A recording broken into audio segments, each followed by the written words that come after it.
It is Reality with Krista Marie. Hey guys. And it's Who Said You Won podcast. Oh, why am I frozen? Why am I frozen? What's happening? Oh my God, what's happening? Why am I frozen?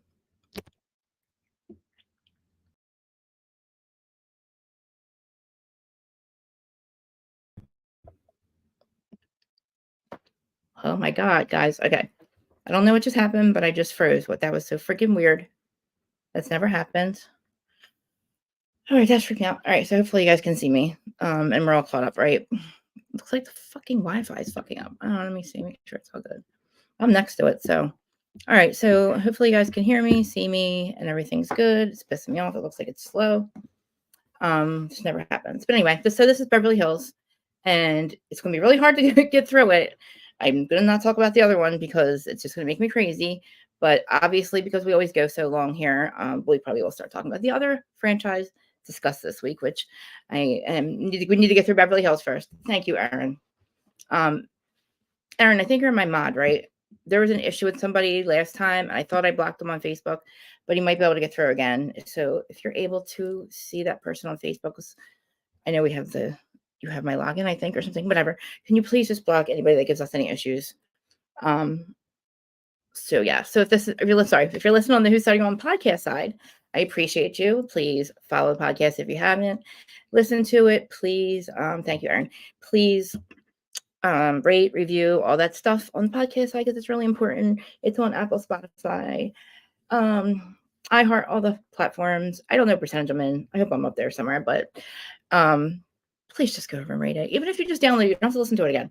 And again, if you are listening and you want to see the crazy in person, please come over here on Monday, Wednesday, and Friday to watch me record the episodes that you're listening to. And I usually have a panel and a live chat going. And so I'm not talking to myself. I do drop the call-in link, but we're going to recap it. Not recap it, but you know what I'm saying. I'll drop the call-in link. We'll get through some scenes if anybody wants to call. I was going to do Who's Starting One, I guess, with Denise and Erika. There's so many. So we have Garcelle, Dorit, that whole thing, which obviously Dorit's wrong. Oh, wait, hold on. Sorry. Copy. Paste. Okay. Did paste, Krista? Oh my God, I forgot to turn Instagram on size. Oh my God, hold on. I forgot to turn Instagram on. Sorry. Be right back. Ah! Oh, go live. All right. Okay. It looks like it's stuck. Okay. All right. So that's working. Everybody's working, right? Everybody can hear me. We're all good. Drop the call link. We can get started now. I am pretty sure, hi, if you're on Instagram side, probably the first time that you're going to see me live because I think it's the first time I figured out how to do it. I don't hear myself, which is great. And yeah, so everybody, love you. Thank you for being here. And let's get started. So the episode starts with Erika and Denise again. And hey, I'm Jill. Everybody's so excited. Aaron, hello. Terry. Let me say hi to everyone. Aaron and Terry Mamir. So far, you guys, Lauren, I said hi to Lauren earlier. There's people watching, but just saying people are in the comments. Love you all. Like I said, please. You guys are always good to me. Just be respectful to each other, obviously. Especially if we start talking about Salt Lake. But you know that like people can watch these episodes and don't even have to listen to us sound. You would never know we disagree. Because we do respectfully disagree. And I always welcome all other opinions. And I definitely need them because I'm not always right. So we start with Erika. Now, this is my thing with this. I have said from the beginning that Denise Richards, that night at the dinner, she had no clue what was going on. I guarantee you, and I have the allegedly banner. Let me just say that I have the allegedly banner going. Oh, also, please subscribe and all that on the YouTube side. Sorry, guys. I'm live on YouTube, live on Facebook. Sorry, live on Twitter. Hi, everyone that's watching on all them things. I'm not going to see your comments unless you come over to YouTube, I believe. I can't see Twitter's comments and I cannot see Instagram's comments. So please come over on the podcast side. Not podcast side, don't listen to me. YouTube side. Hey, geez. Anyway, so my thing with that is I don't believe that Erika. Sorry about that. I don't believe that Denise had any clue what was going on that night. Okay. at the dinner, yes, she was smoking weed or whatever that the weed dinner. I still believe that she was on something other than alcohol and weed, and I suspected Xanax or something, benzodiazepine, where she just walked in. Her voice, she had the graggly voice, first of all. I know she said she had cough medicine and all that stuff, but I still believe that she has no idea that what was going on that night, and she didn't know why she was mad at Erica. Honestly, I just think she thought Erica was the last man standing in her brain, as far as like the whole Bravo Bravo F and Bravo season. But like, listen, even if that's why you're mad at Erica, we went back and we already discovered all this. Like, we went through this before, so I'm just not buying it with Denise, and it's a shame because I love Denise and I have digital proof how much I love Denise. Okay, you can go back and me and Aaron's 2 Saturday ones all last summer or the summer that she was there, and I was like, I love Denise. I was pro Denise. I've been pro Denise. But I think that she ruined her moment by being all screwed up and then not being able to come back from it because the thing she's blaming Erica for is stupid. Like, that's stupid, but like, this 4 years ago, and you did talk about Aaron's day. They rolled the tape back. So it's like, I don't understand like what Dorit did bring it back up again though. Dorit did bring it back up, and she's like, um, she knew that Denise was messed up. She knew it. And she knew that Denise did not know what's going on. And she wanted to, I know. I won't even listen. I saw where you were. I wouldn't even listen to it because it's going to make me angry. I won't even listen to it. Love you, Freddie, but I fell asleep. Stop right now because we're going to have to get on that later. I'm going to bring up my girl, Larja. She's always description. Her channel's in my description always. Hey, girl. Happy Friday! Happy Friday. I'm excited. We were like texting each other like mad scientists. We're like, who is P? What's the other name of the account? But we're not here to talk about that. We're here to talk about these trollops in 90210. The 90210 trollops. I'm going to share this on my thing. Is that okay? Yeah, yes. I want yes. Right I on. made sure it was able to that we were able to do that way. Yeah. I made sure it was right on. So, all right. Yeah, that was a good episode. Where Yeah. did you already start at the beginning? Yeah, I'm right here. We started. So, all right. Okay. Now, you give me your opinion on what happened with Garcelle and Dorit. Like, do you think that Garcelle was triggered? I think she's triggered personally by Dorit, period. So I definitely agree. I definitely agree with her. But I don't think that Dorit expected it. So in that moment, the best thing she could have did was shut up and not say anything, at the place, but when it was going on. I mean, I was glad that Erika kind of jumped in and kind of explained it to her. But then I was really disappointed at the lunch because she let Garcelle speak, which I was like, thank God. But then it just blew it up. But I guess learned afterwards because by her confessional. But so I was just getting right past the beginning of that part. But what did you think about that part? Well, I think that like Dorito and Garcelle have had this tension.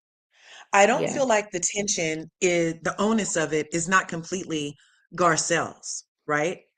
I feel Mm-hmm. like Well, it's both of them, like you said. yeah. Well, when you said that she has an issue with Dorito, I feel like it's Maybe she doesn't compounded like her. because over Yeah. the years we have seen Garcelle really pretty much keep to herself. She doesn't call out every microaggression these ladies do. She doesn't call No. out every time Dorito is in her self-involved privilege. She usually just gives us a slight eye roll and maybe like a something with her head like that. But Right. this affected her directly because you expect evolution in a friend group. Yes. Marcel's been around these people long enough for them to understand that she has the power to use the race card. So now that Yeah. you know somebody has the power to use the race card because they happen to be a different race than you, and you have got the pleasure of existing without any challenges to your race before Mm. Garcelle got here. So now it's just going to hyper focus all the shit that's been slipping through the cracks Yeah. for the last all the you see what I'm saying? Because they got to say whatever and act Mm. whatever for years before they added melanin. You see what I'm saying? Yeah. So now Yeah. instead of them take a minute to get Sonia Morgan and become Mm. aware and wake up to what's happening in the world today, where you can't just say all the stuff to the people like that. You have to like think about stuff and how it's going to affect a person before you speak. If we're in a day and age where I can tell you you misgendered me, Yeah. and you better correct yourself, then what's the problem with when a Black woman says that you misidentified me as an attacker and I'm clearly not, and it's compounded on all the other ish that you've done and said over the years? You see what I'm saying? Right. So I feel like, of course, Dorito wasn't expecting it because she's gotten away with it for so long that she thought she was just going to be able to say another little flippant thing and everybody was going to ha ha ha it. But Yeah. no, you don't get to ha ha ha in my face at my expense. Nobody else, when they were talking to Dorito, has ever Yeah. been saying that, oh, you're attacking me, not one person. It's usually attack is in many people on you. When they're saying, Yeah. oh, I felt attacked. Oh, I felt attacked. And all those flashbacks the 8 Housewives did, when they were doing those scenes, it was all the Oh, time, yeah. more than one person on that person verbally. So that is a form of attack. But when a person is simply having a conversation with you, using Yeah. words, keeping a tone that's amicable, how is that an attack unless you decided that that person is some kind of perceived threat to you for no apparent reason? I'm sitting in this house just like you are. So how am I a threat that that would be the first word that you use to describe our verbal interaction? I was trying to It's go a back and see what. microaggression. Yeah. It goes back to also her bias, her unconscious bias. We all have it. I got some too. But unconscious bias is what allows for the room for that to be like, oh, I don't even have to think about this. I'm just going to use that word with her and then try to act like it was okay. Well, we use that word all the time in our friend group, but it's always about multiple people. And it's not about, yeah, I know. So it's never a great time to talk about racism. I know. Until it's a great time to talk about racism. If you don't want to talk about racism, don't do racist tendency shit. I don't want to see your racist slip. I don't want to hear a microaggression and have to play it down in my, you know how hard it is as being a Black person in this world? Let me just sideswipe a little bit. So you hear things every day that you just have to like melt duck water off a duck's back. But it really does affect you because you're like, damn, that was an ignorant statement. Really? All day long. Like you're ducking and dodging a world that's designed to say whatever the hell they want to say against you. And if you say anything back, then you're just an angry Black woman. You see what I'm saying? So Yes. we all have an opportunity to grow from seeing Garcelle be Yeah. courageous enough, because we Yeah. already knew the last time she said anything about race for 2 years, they were like, she pulled a race card. Oh my gosh, she ruining the show. Oh my, but it's the reality of a It was like melanated Kyle. human's Yeah. experience, It was the Kyle and I thing, right? just don't, Yeah. yeah. And then Yeah. I don't think that what was it? Dorito did herself a service. She practically pulled a Ramona Oh when she's God. sitting there being told about how Garcelle was feeling in that moment. And she quickly grasped on to, well, I'm a minority too, trying to let that be the excuse that you're an ignorant, microaggression, racist tendency, a minority. I'm Jewish. I can't be, bitch. Yes, you can. And you are, and you have been towards her. She always has taken a stronger tone with Garcelle, and she Yes. always tries to make her feelings worth more than Garcelle's. She wants Garcelle to get over shit that she's still whining about. She drags dead horses around more than Chanel bags, but she wants Garcelle to get over some shit. That's a sign. That's just the room to not even have emotional breath is a form of a microaggression towards people. You understand? Because we have to be our whole self. Anyway, that's my rant. I love you guys. I love you. I love you. I love you. Hello. What is this picture I'm looking at? Is that Meredith? It's That's Meredith. This is the new default Meredith in a panic drama. Wait, Oh my Did God. did you see how skinny they looked on that beach? Like grossly skinny. Yeah. Right, but Larger. I'm sorry, Krista. Last night I really needed to speak to you, and I sent you a message on IG, but you still haven't replied yet. No, And neither have you, Krista. That I was don't. hilarious. When I do this, I don't look at my phone usually until like I'll send these out, but I don't like answer anything. I try not to because I get sucked in and I'll never get ready. But you're in the back chat. I think you might have put it to my other account. I did the double Did you S do it one. to the two S's? Did you do it to Yeah, the two S's? The one. yeah. Yeah, look I've at got a different name on IG than here, but I did write him. Oh, It's like Candor. Okay, I want to open it The- now, or can I wait? Oh no, no, she can do it after you're doing a show, woman. Like it's just quite. No, but like I tell you what, Larger. And I wanted to ask you this question as person to person to get your perspective yeah. of it, with you being a black Hmm. person. You know what I mean? Right. Your skin Yeah. color. Um, Right. in this country where I'm at, I can't speak for all the country because I don't know what it's like down in London because it is like a multi pot like it is in America.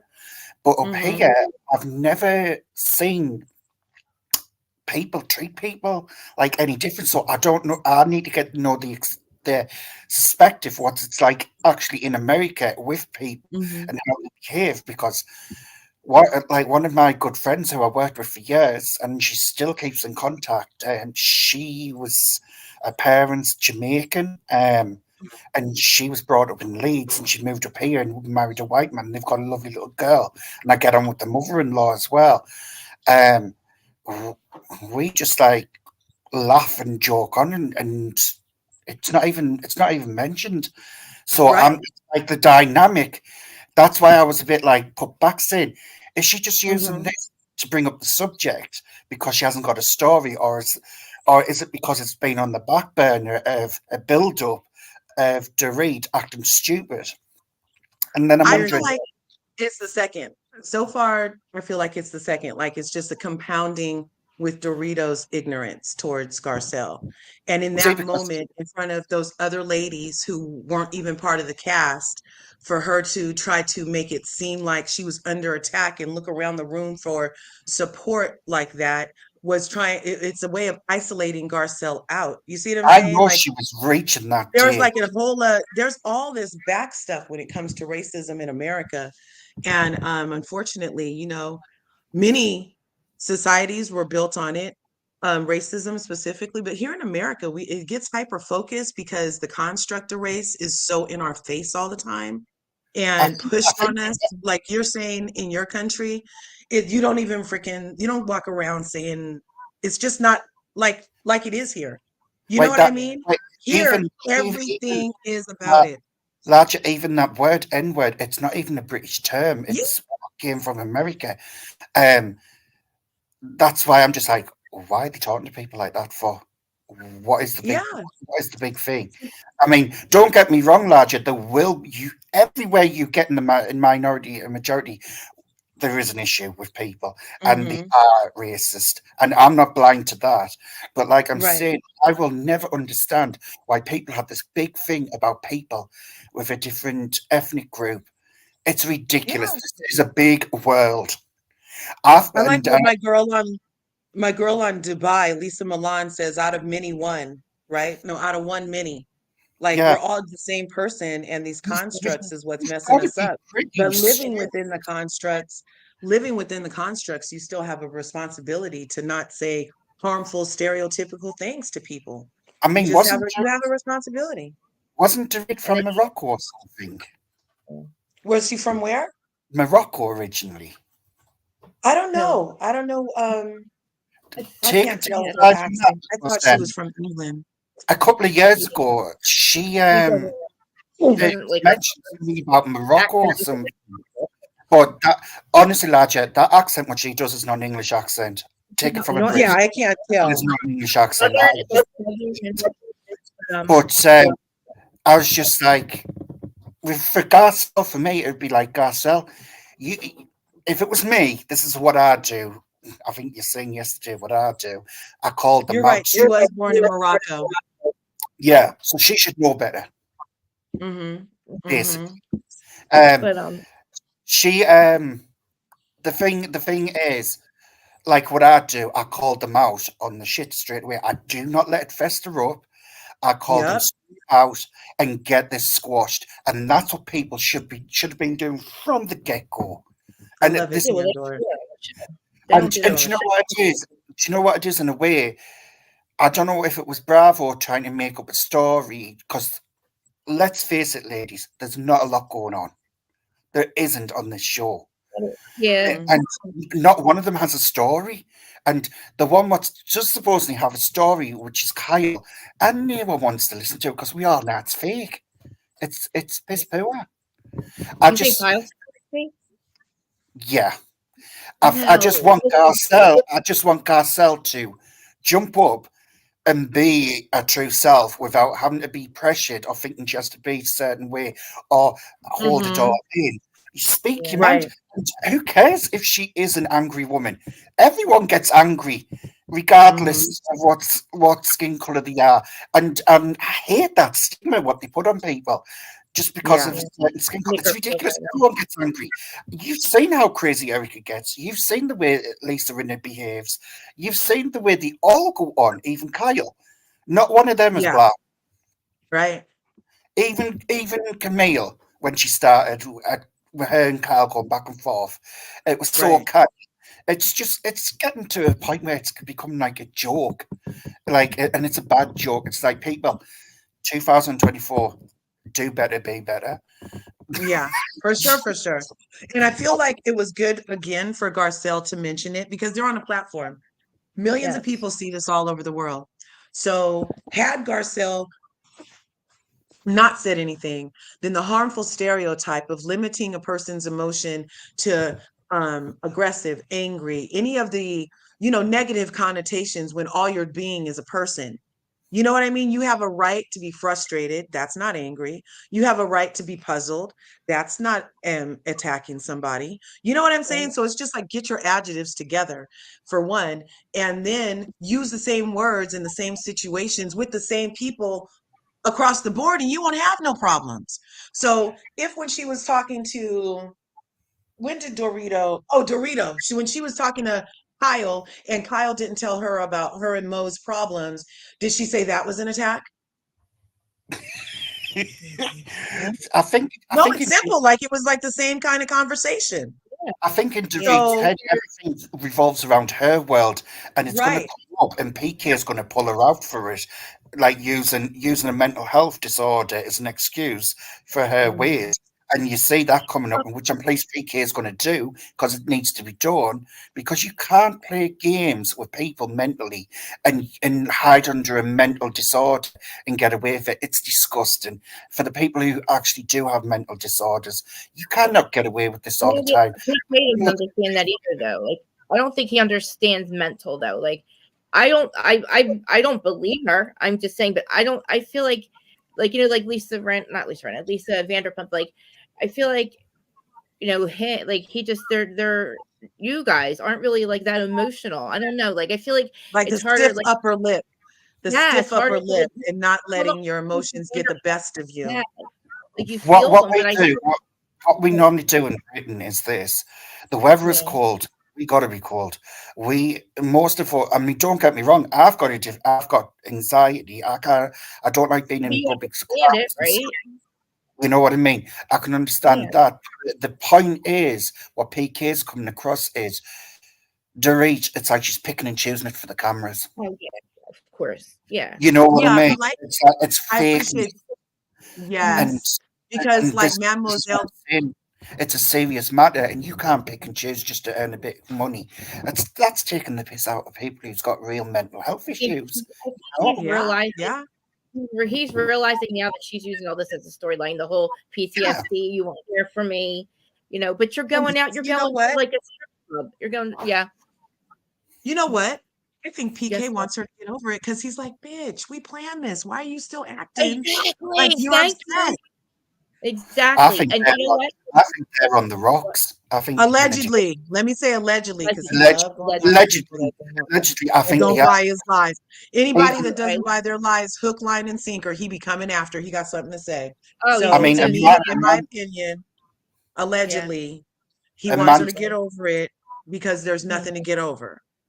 a Yeah. man standing there eating 2 bags of crisps on the first episode, like you call them Listen, chips in America. they're also like walking Is around everything. going, baby. They're like, baby, love this, baby, love that. I love, come here, baby love. Do you want this, baby love? And I'm like, are you really having problems? Because I think he's looking at you like you're hella nuts. But anyway, let's get on through the recap because there's like, I want to get through it so we can talk about the other shit. But anyway, I did want to ask Larger while she was here for that bit, so I get a better understanding because it's different in different parts of the world. No, really I appreciate you. I appreciate you asking for my opinion on that as your melanated friend, and anytime. Coming from an ultra white redhead with blue eyes. Well, you know what? We might be kinfolk because from what I understand, a lot of redheads got some melanin in them. Well, I know like my ancestry comes from Scotland. And so does mine. Yeah. I'm and Scotland, from the Glass clan. From the Glass clan in Scotland. Well, my descendant was an actual king in Scotland. So really, like one of the clans, yes. Robert the Bruce. He was like a good one, and that followed the line down into the Tudors eventually, and then it passed like into the Stuarts. But the thing is, it's like I say, Chris has got a show to do, and we'll be there. Stay there, but just we get through it because I'm trying really hard not to talk about the other shit because I want to hear your opinions on everything that happened because I missed that last night. But anyway, so we went through that scene with friggin' Kyle and her confessionals too. Kyle, she's still friggin' doubling down with the Erika stuff. Listen, Denise was not mad at Erika for anything. Not all that shit she had made up in her head. I truly, allegedly believe she was on Xanax and she has no clue what was going on. She ruined her 15 minutes by coming back and acting like a fool. She's not well. I don't think Denise is well. She might have pulled it together for a little bit, but like I don't understand Kyle too. Like, she sticks up for Brandy. What was it? When she sticks up for Brandy, what did she say? I think it's because I forget something about her having an affair with Brandy or something about saying it on the camera again about her having an affair with Brandy. I lost my train of thought with that one, but anyway, saying about the kids should be off limits and stuff like that. And that's when somebody else said, well, they're not kids. This was in the after show. They were like, well, her kids aren't kids anymore. Like, she's on OnlyFans. They were trying to defend the thing with the OnlyFans and Denise.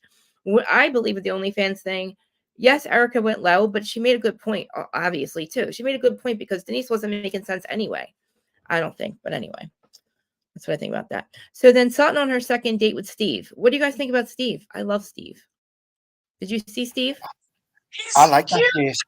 I liked him a lot, and I thought they were beautiful together. He has a little twinkle in his eye too, that he's a little quirky, just like her. I like it. I hope that she doesn't do anything weird. She better not put a damn cat sweater on, and she better get a date with him because he is a looker. Can I say something regarding Sutton? Does no one find her socially awkward altogether? Like, well, yeah, I am too. There's just something not sitting right with her, and I don't know. I get kind of like weird. She's super rich. I think that honestly though, I think she's quirky, and I like that about her. But I think a quirky guy like him, because apparently he's an actor, yeah, but that he could still be just because he lives in Berlin. Does that mean he has a job, or like they hired him for the show? You mean actor? Oh, this is just a story. This is just a big storyline, basically. Well, I don't know. In the after show, she that they still talk. So, but I mean, I like them for her. And if he is like a weird texter, that's good because she's got a second date with him. I think. I hope. I think she might have something with the driver, though. I tell you which scene I liked the best on this episode was when she was talking to the empty fishbowl tank. Yeah, that was hilarious. I was on the floor like this. This is how funny does it look when I'm talking like dance and stuff? That's hilarious. Sounds good TV though. I didn't talk about his mother. Jesus Christ, who talks about the mother? I know that guy. Listen, because that's what he reminded me of though. Remember how good looking we thought John was? I thought John was perfect for Shannon, and he come to find out he's like one of the worst guys ever to her. Like, I mean, not as bad as David, but I mean, like, Do you think he's like that? Maybe I don't know. Like, I don't think that lady Alexandria or whatever would hook her up with somebody that's like, I think she has to kind of vet these people. I don't think this was a storyline. I don't know. But Sun's not over her ex-husband. It's fine. But To be quite honest, even if he is an actor, I quite like him. I think he is attractive, and I think it is for Sutton. He had a nice And butt. he had a bubbly personality, which is what you want. It's ideal, especially for someone when the middle aged and that, and he looks like he keeps in good shape and he's fit, and his mind's still happy, and it's not like jaded and That overdone. old. Mind's still there. I don't know what large. I said I don't know what large. But Krista, I just find it's about something. I mean, so what if she kissed the driver? So what if she kissed the driver? Woman bloody bagel, it doesn't matter. Maybe she has something going on with the driver, which would be great. Like, it doesn't matter how you meet him. It could be the love of your life. That could have he could be put in her life as her driver to be her next husband, Yeah, you never know. Yeah, that's true. I didn't like the way Carl said, like, the driver, oh, be careful, like, blah, blah, blah. It's kind of low tack, like, as though, like, they're better than what. I kind of get like superiority in this group. Like, Bill Gates, and it's ridiculous. Ew, no. What happened? Wait, what happened? It should be with somebody like Bill Gates. Gross. A guy that doesn't even really have to work. Like, no, that's too. Somebody retired. Yeah, no, that's evil villain quirky. That's evil villain quirky. She could get with Prince Andrew. No, but I feel like Erika, that whole Erika Denise thing, real quick. Denise was sloppy. That was way sloppy.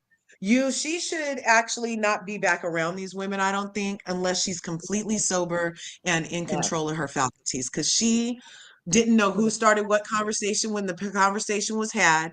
She was all over the place when she had her jacket on upside down. And I love Denise, but she didn't. I thought she was going to come back and have her shit together. She was still out of her body during that whole conversation when she needed to be in her body to engage the evil that's Erika. Okay. And then Erika, she came ready. She had no intention of being nice and telling her that she jacked off to Denise anymore. She was like only trying to come for Denise's ankles because she feels over Denise right now. Like literally, like you used to be Denise Richards. Now look at you. And I'm Erika Girardi and I'm getting off with this. I wish Denise would have dug in more about the 20 million, the earrings, because that actually frazzled Erika. She got more proper when she was, and that's how you know she was frazzled, because she didn't lose control. She got more proper when she was like, well, no, actually, the courts, nope. She sat up a little straighter because she had to make it look like she was telling the truth. If she would have dug in a little there on her stuff after going in on my daughter having an OnlyFans and who gets paid more in $7 bundles, would have went in and I would have told her how I've been watching the show. No, we haven't dissected nothing because you said you couldn't talk about nothing for 3 years and now you just want everybody to forget about it. So don't act like you're here being an open book because we haven't got shit from you. Nothing. The other thing, Larger Curves, is this. If she turned around and said that to my daughter, either I would have jumped up and strangled her, or I would have turned around and said, how's your lifestyle going now? Like, that was at least a drink. She should at least got a drink thrown on her. I would have turned around and said, how's your lifestyle going on? How's your lifestyle going on, I can't hear you, Krista. You can't hear me? Krista, what did you say? What were you saying?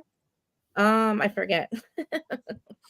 Yeah, I feel like Erika is too much. That was really vile. And because, again, I'm never going to bring up Erika ever no more in life without bringing up her son, Tommy Zizzo. I got his serial number for his badge. He was involved in an officer involved pow in 2017. And he was cited in 2022, it appears, because at the peak of the vid, he was not wearing his mask while engaging with public and got written up for it. Holla, Tommy. Wow. See, and Yes. that's the reason that she never wants to talk about him is because he's just as corrupt as his dad. He's an LA Most police likely, officer. allegedly. Hello, when you call him instead of the real police, when there's a burglary, Yes. like when was this? Hello. Like you I call would, him, huh? like I Denise, was saying. Oh, yeah. sorry, Chris. Like I was saying before, I would have turned around and said to her, "How's your lifestyle going after marrying an old man for money and not being in love with him like you've claimed? And Denise what wasn't about the there. court cases coming up, I Erika? don't think she Let's was there. dissect Yeah, that." Denise wasn't there. Like she wasn't even there that night. Like she had nothing to say. Like she didn't say anything back to Erica. Really, it was like because She's honestly, not there's a lot looking. that you could have dug into because I mean, I could pull up Dana Wilkie's Patreon from 2 days ago and show you all the stuff that Erica's now involved in. That's going to make her Yeah, look the whole guilty again. So this isn't going yeah. away. Like what's going with her is just getting worse, and it's With probably Denise getting to or the Erica? now that he's competent, it's probably Mhm. even worse for her. She That's what probably I wishes was saying. I she can't better She's wish not. wait because if he's competent, if he says anything incriminating about her involvement since she left him high and dry, then he it's can. going to stand and she'll have to answer for it. And now that they're divorced, she'll have to tell on him, which will ultimately tell on her. They're Wait, not she divorced. worked in his office. She She still even has a admitted divorce. it on TV. They're not divorced. She hasn't Oh, divorced they're him yet. still not divorced? Oh, No, so she held on to it so she can't it's testify against his weird. She dad. doesn't even understand why. Like, why did you divorce him to begin with? Okay, if you didn't know, what did you divorce him for?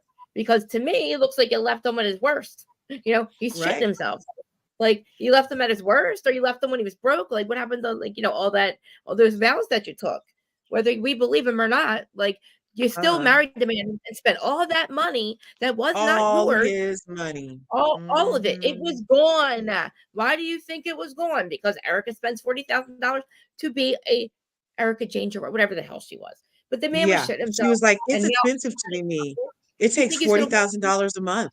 She was bragging yeah, about it, you guys. And Do that you was know what? all victim money. Do you know what you I think she find could funny? It takes 40 grand a month to look like a high-paid old hooker. Like, seriously, I would have put that who money in something better, who Erika. gave it to well, because she thought it was probably gonna never end. I don't know why they were okay with not making money off. Like, did they really think that money was gonna last forever as old as he was getting, even if he never got sick or got caught? What did she think was going to happen? She makes $900,000 a year at Bravo. I don't know how she doesn't have any money. It now, when I think about it, it doesn't make any sense that she was broke. I think, like you said, Right. they felt as much as she could through Tommy, and she's probably gonna have to live off of that. And her Bravo check, apparently, that's not enough for her though. She still has to live in a It little won't, like, box apartment. She called it. Like, bitch, you make 900 Krista, grand. What? Krista, it won't be when you think about it, because she's got 25 court cases coming ahead of her, and That's what I eventually mean. she'll have to pay up. Well, You know that's what what I I mean. mean? Like, she's going to be liable for a lot. I don't know. Like, I don't. Brown Richard says, "Get your popcorn out," and Jay Edelman says, "Get your popcorn out because it's going to get good." And it's like, I kind of thought I was mad about it. I was like, I don't feel like dealing with this anymore. But I mean, shit. Like, she might not. She might come back next year and end up going to court the whole time. You never know. You know what I mean? Things are getting like real I, serious. But I will yeah. give this for Erika.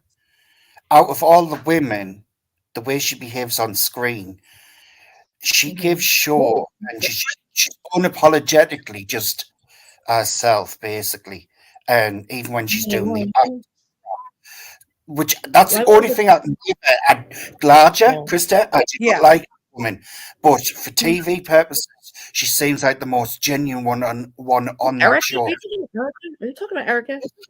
Erica Yes, seems you the most can't say genuine. it, but show-wise, she seems like the one who's a bit more down to earth than what the rest I of them mean, are yeah. at. I don't know. Because This is the one the I wanted rest, huh? I just no, think go that ahead. this is the first time that she has to actually, she has to strip the script on us because we were mad at her last year when she acted like a drunk retard. Oh, I'm drunk. I'm done with pills. Blah, blah, blah. Like she acted like that, and it was like we didn't fall for it again. So she's got to do something else. So what she has to this is the only thing she's never done is show empathy, and it's fake. But I will take this fake Erica. If she would have showed us fake Erica the whole time, like fake caring about her friends, fake wanting to be friends with people, fake wanting to be around her mom, fake caring about people, like whatever she's doing this season and her whole Lent thing, which she probably had a reason. See, now there's another thing. She flips out on Denise. I don't think that's a sign of her coming back to her old ways again. I just think Denise is fucking finally pissing her off. And what she was like, look, we're not going to keep talking about this. But I was a bit annoyed with Denise, to be quite honest. Huh? I I want was to move on annoyed to with. Kyle. Huh? I was annoyed that Denise, but I was also, I'm gonna give it to Garcelle. I don't appreciate that she brought Denise and then was like, I'm leaving, and forgot that she brought Denise. And Denise was like, I came with you. But like you know she what? was gonna leave Denise. She probably wanted to try to get away from not having to deal with her on the way home. I mean, I don't know. I just feel like, but she brought her back, and I feel like Garcelle is probably like, Garcelle's a good friend by trying to bring her back on the show. We thought she was going to be able to be good back on the show, but I think Garcelle realizes she made a mistake. Like, she's not well. Yeah. You know, she's not with two it. parts. Huh? There's just two parts to it. One, she should never have talked about her daughter, but the thing is with Denise, Erika apologised on that same season to her regarding what she said. And there was no reason for Denise to pick that as a fight when she's already apologised. Because she was not there. I She don't wasn't know. there. She apologized. Actual. Because Yeah, she apologized. It showed you the clip. If we remember when it was brought up, that was because they told Erika about it, and you know, she had to apologize for it or whatever. Maybe, I don't know if she apologized, but they definitely worked through it. But I want to move on to Kyle. Sorry for Kyle.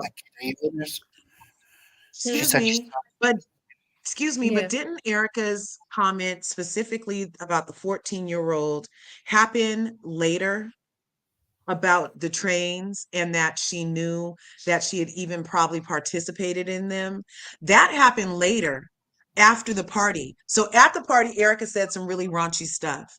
After the party was, I believe, when Erika, no panty wearing Jane, said that the daughter knew what a train was and had probably participated in one. That was after, I think. Can anybody, am I mistaken? Or was that all at the party that she said that? Because what I'm thinking is that if Denise was confronting you about what you said out loud at the party after I did talk about Aaron's huge peen, that's my prerogative. I could say stuff like that at my house. What I'm saying is, I don't appreciate you bringing that to my conversation. But she also didn't know about it till she watched the season back, that Erika literally said a 14-year-old girl was probably engaging in trains, liked it, and had been participating in it. You don't remember? I remember. What trains? Talked about it. A train is when it's like a threesome, like multiple people. You just let them come through. A throuple or an orgy. Hi, Bianca. Hi, Sarah. Hey, guys. Hi, Sarah. Sorry, that's how you say it. But listen, remember when I said last week about Kathy, Kyle, and how we said her mom? So there's a lady that comes in Reddit, somebody that knows the Hiltons, knows the whole family, knew Kyle and Kathy, Big Kathy, and Kim growing up, right? So, and remember I kept saying, I think she was saying how Kathy's mom was very abusive. I mean, you know, Kyle's mom was very abusive to them. And, you know, that's been screwing her up her whole life. And then Kathy kind of took over for that after the mom left. Well, now we see Kim came in, and now we heard from Kim that's exactly what is wrong with Kyle. I mean, Kyle's excuse for Kathy screaming at her at the thing, like, come on, you gotta go. That, I mean, yeah, that's a little, but like she said to her, she said, I don't like that. That's what she, you know, I've been dealing with that our whole lives. And I just, you know, just like think about that. Like, I don't think that Kyle really wants Kathy in her life, which is sad, but I think it's just because she can't get over like everything that's happened. And then she said, look at her. They both start shaking or crying when they think about it. Like, Kyle has true PTSD, but she definitely made it worse on herself by not sticking up for her sister last year, letting her best friend walk all over her. Because now I don't think Kathy's ever really going to forgive Kyle.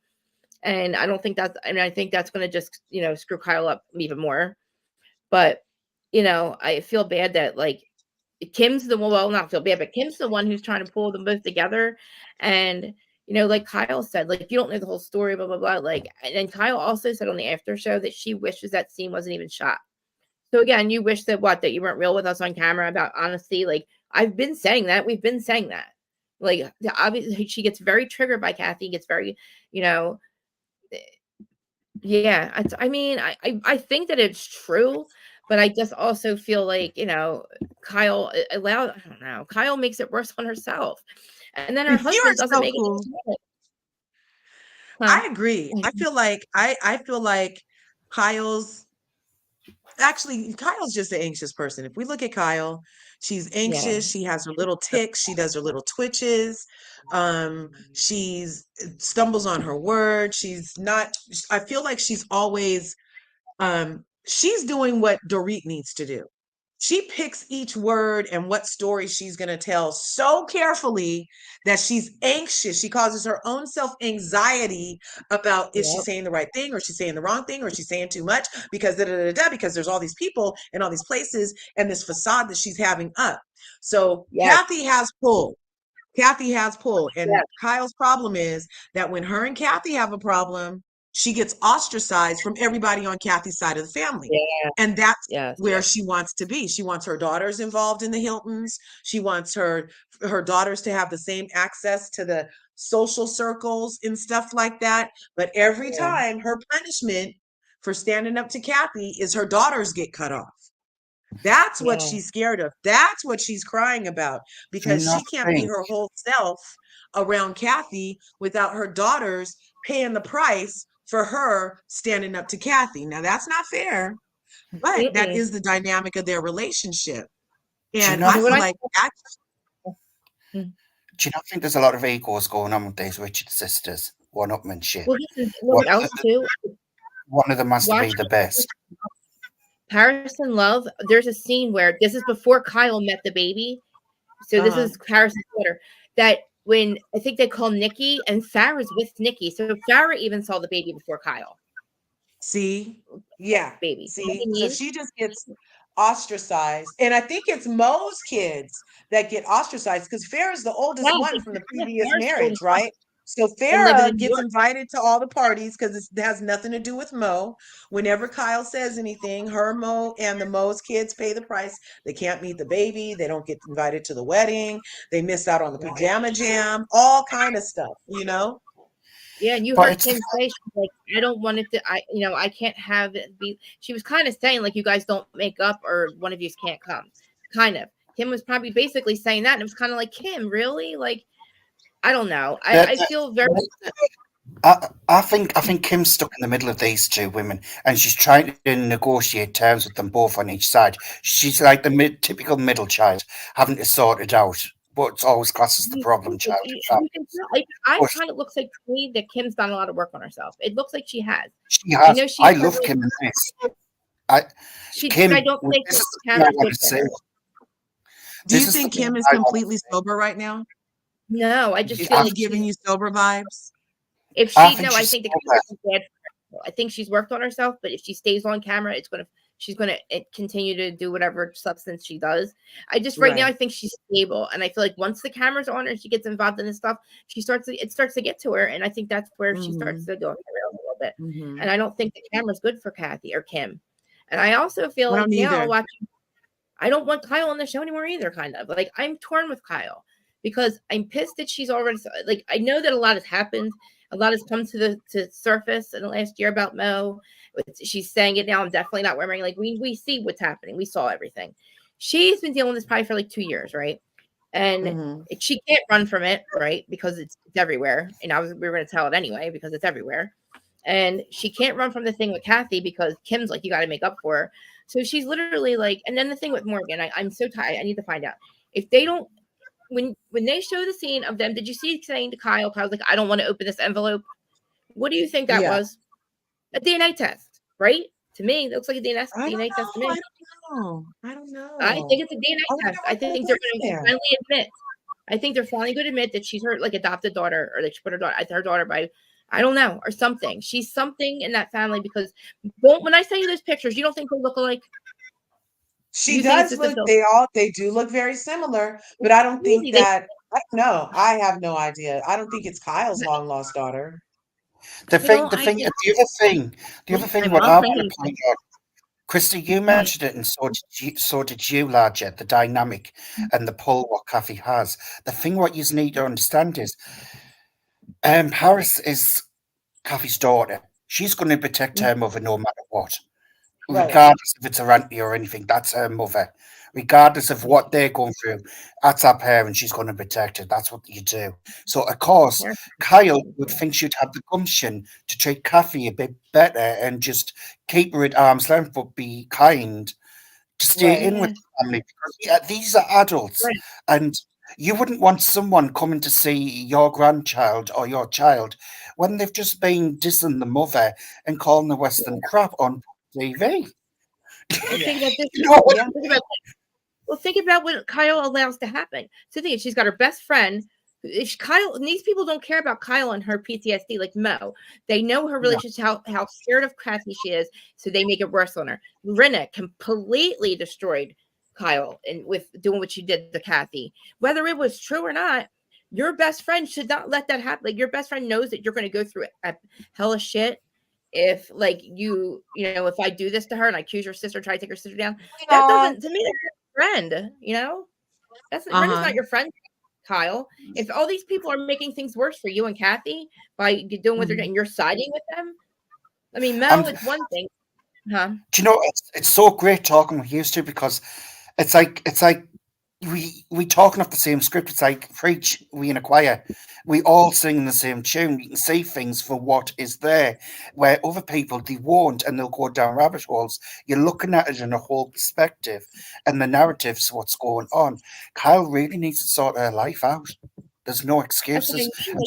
She needs to get off our screen. She needs a break, and she needs some time to decide who she wants to be, how she wants to be, and what she's really willing to share. Because it's very convoluted. I still feel like they're playing in our faces. Yeah. And as far as like this whole I'm broke up, we're not broke up, this might be my sister, that's all fake. The stuff with Kathy is real to me. The stuff with Kathy, that's real anxiety. But I also feel like Kyle doesn't stand up to who she needs to stand up to. That's not Kathy. She needs to be checking Erika, no panty wearing Jane for at the end of last season, being like, I'm going to tell it, Kyle. I'm going to tell it. Remember? This is exactly this. Larger, you talk, you're saying things before I can even say them. It's crazy how we think. It's just like, is this woman reading my mind? Yeah. No, it's just like she does the same shit what Teresa does. Teresa lets her brother get destroyed.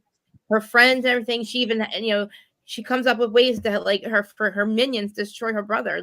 And I know that Kyle isn't actively letting that happen, but she's not stopping it. Like you said, she's not sticking up to it. She should have shut Rinna down. Whether she agreed with it, whatever. Kyle literally picked the worst time ever to not stand up to her sister on camera. Kathy's never going to forgive her for that. If she already has issues with Kyle and treats her like the redheaded stepchild, then she's never going to really forgive her. And Kyle knows that. Kyle knows the easiest thing to do is to kiss Kathy's ass. But then when you got people like Mauricio that are talking shit on camera about your sister, or just kind of making weird things. Can we stop there? What is Mauricio doing? What is he doing? What? Yes. Why is he always driving? Why? He sees his wife tick around the house, and he's still going to be in the streets talking trash about Kathy. And then on camera last season, he treated Kathy horribly. He wouldn't even help her with her bag in the snow, y'all. No.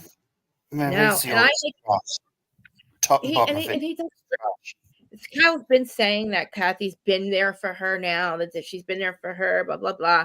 But it's like, dude, you don't want, she really doesn't want that. Like she would rather have her husband not be a cheater, Peter, pumpkin eater, whatever you call him, out there having love child allegedly with porn stars. And Mo would be fine with me getting whipped cream licked off of me laying there in my dress and my legs wide open. Of course he would. Sure. Porn stars, asshole. Of course he's not gonna. He'll be okay with you doing whatever you want, Kyle. You know what I mean? Like he's going to be okay with it. Of course he is, because he's fucking porn stars, and he's asking for weird shit to happen. And then you got that too. Like imagine she's got to know about that. I mean, Aubrey O'Day says she knows about it, and she's completely traumatized. And I'm like, yeah. I mean, I agree. I just feel like I would be traumatized too. Um, but yeah, I know. I just, Well, I just find Beverly Hills, they need to get some actual, real rich women with personalities in this, what haven't got it isn't controlled by Kyle and a posse, basically, because Mm-hmm. it is a patsy the way they go on. And I would just love the day when they finally get rid of these thieves of this show and actually put the real money. And do you know what it is? It doesn't have to be rich white ladies because we all know fine well Arabian people are the richest in Beverly Hills. They are the I mean, richest, and then you've got Asian people who are rich as well. And like I said, there was Christine Wu, I think her name is a Wu, I think. She was what casted on? for that show, and it didn't go through, and she ended up on Bling. She would have been a firecracker on that show and stood up to them all and put them in the place. Bravo just they hit and miss with these women, and they missed out on Christine because she is wild. She's That really would be good. cool. I didn't know Christine tried out for that. I didn't know that. Yeah. I would But have liked Christine better than this Anne Marie joke. Yes, oh my, exactly. I want Crystal to get it together. We need Crystal to get it together. I feel She bad that does. she She suffers like needs that. she needs therapy. Yeah, oh my gosh. Yeah. She She's needs probably therapy. all the way back in high school when she felt too big Yeah. being around. You know what I mean? Like you could Yeah. see, and I'm so proud of No, her for bringing it up. And I like her Yeah. husband Rob for I love it. standing with her and being Love like, him. you know what, you got it, babe. You look beautiful. Like you know what He's he so didn't just cool. say get over it, ignore it. He was just like, you're okay. You know what I mean? I like that. And it is really a hard thing to deal with. Body dysmorphia is a psychological thing, and you see yourself different. Like she probably sees herself 200 pounds and looks at everybody's You're all on skeleton. Ozempic. Yep, all those Yeah, it's Ozempic. she dangerous. knows it's Ozempic. She knows it is, but it She's like, still we're all triggers her. It's yep. dangerous because people die from this body Yeah, dysmorphia and stuff See, too. did you look at Psychological. Lisa Barlow's bones on the like? Look at the picture of Lisa on the beach on Salt Lake. Her bones. I don't know if she's on Ozempic, but her bones are sticking out. Like they yeah. all look sickly skinny That When on the scene Salt Lake. collarbone, when when the Erica collarbone walks Mm-hmm. sticks into out, it's Dorito's house and her clothes are so baggy on her, she looks sick, you guys. She Oh yeah. my almost looked god, sick when she was yeah. going to Dorito's house. She looks like a She looked lollipop. weird. Yeah, She's very falling. frail.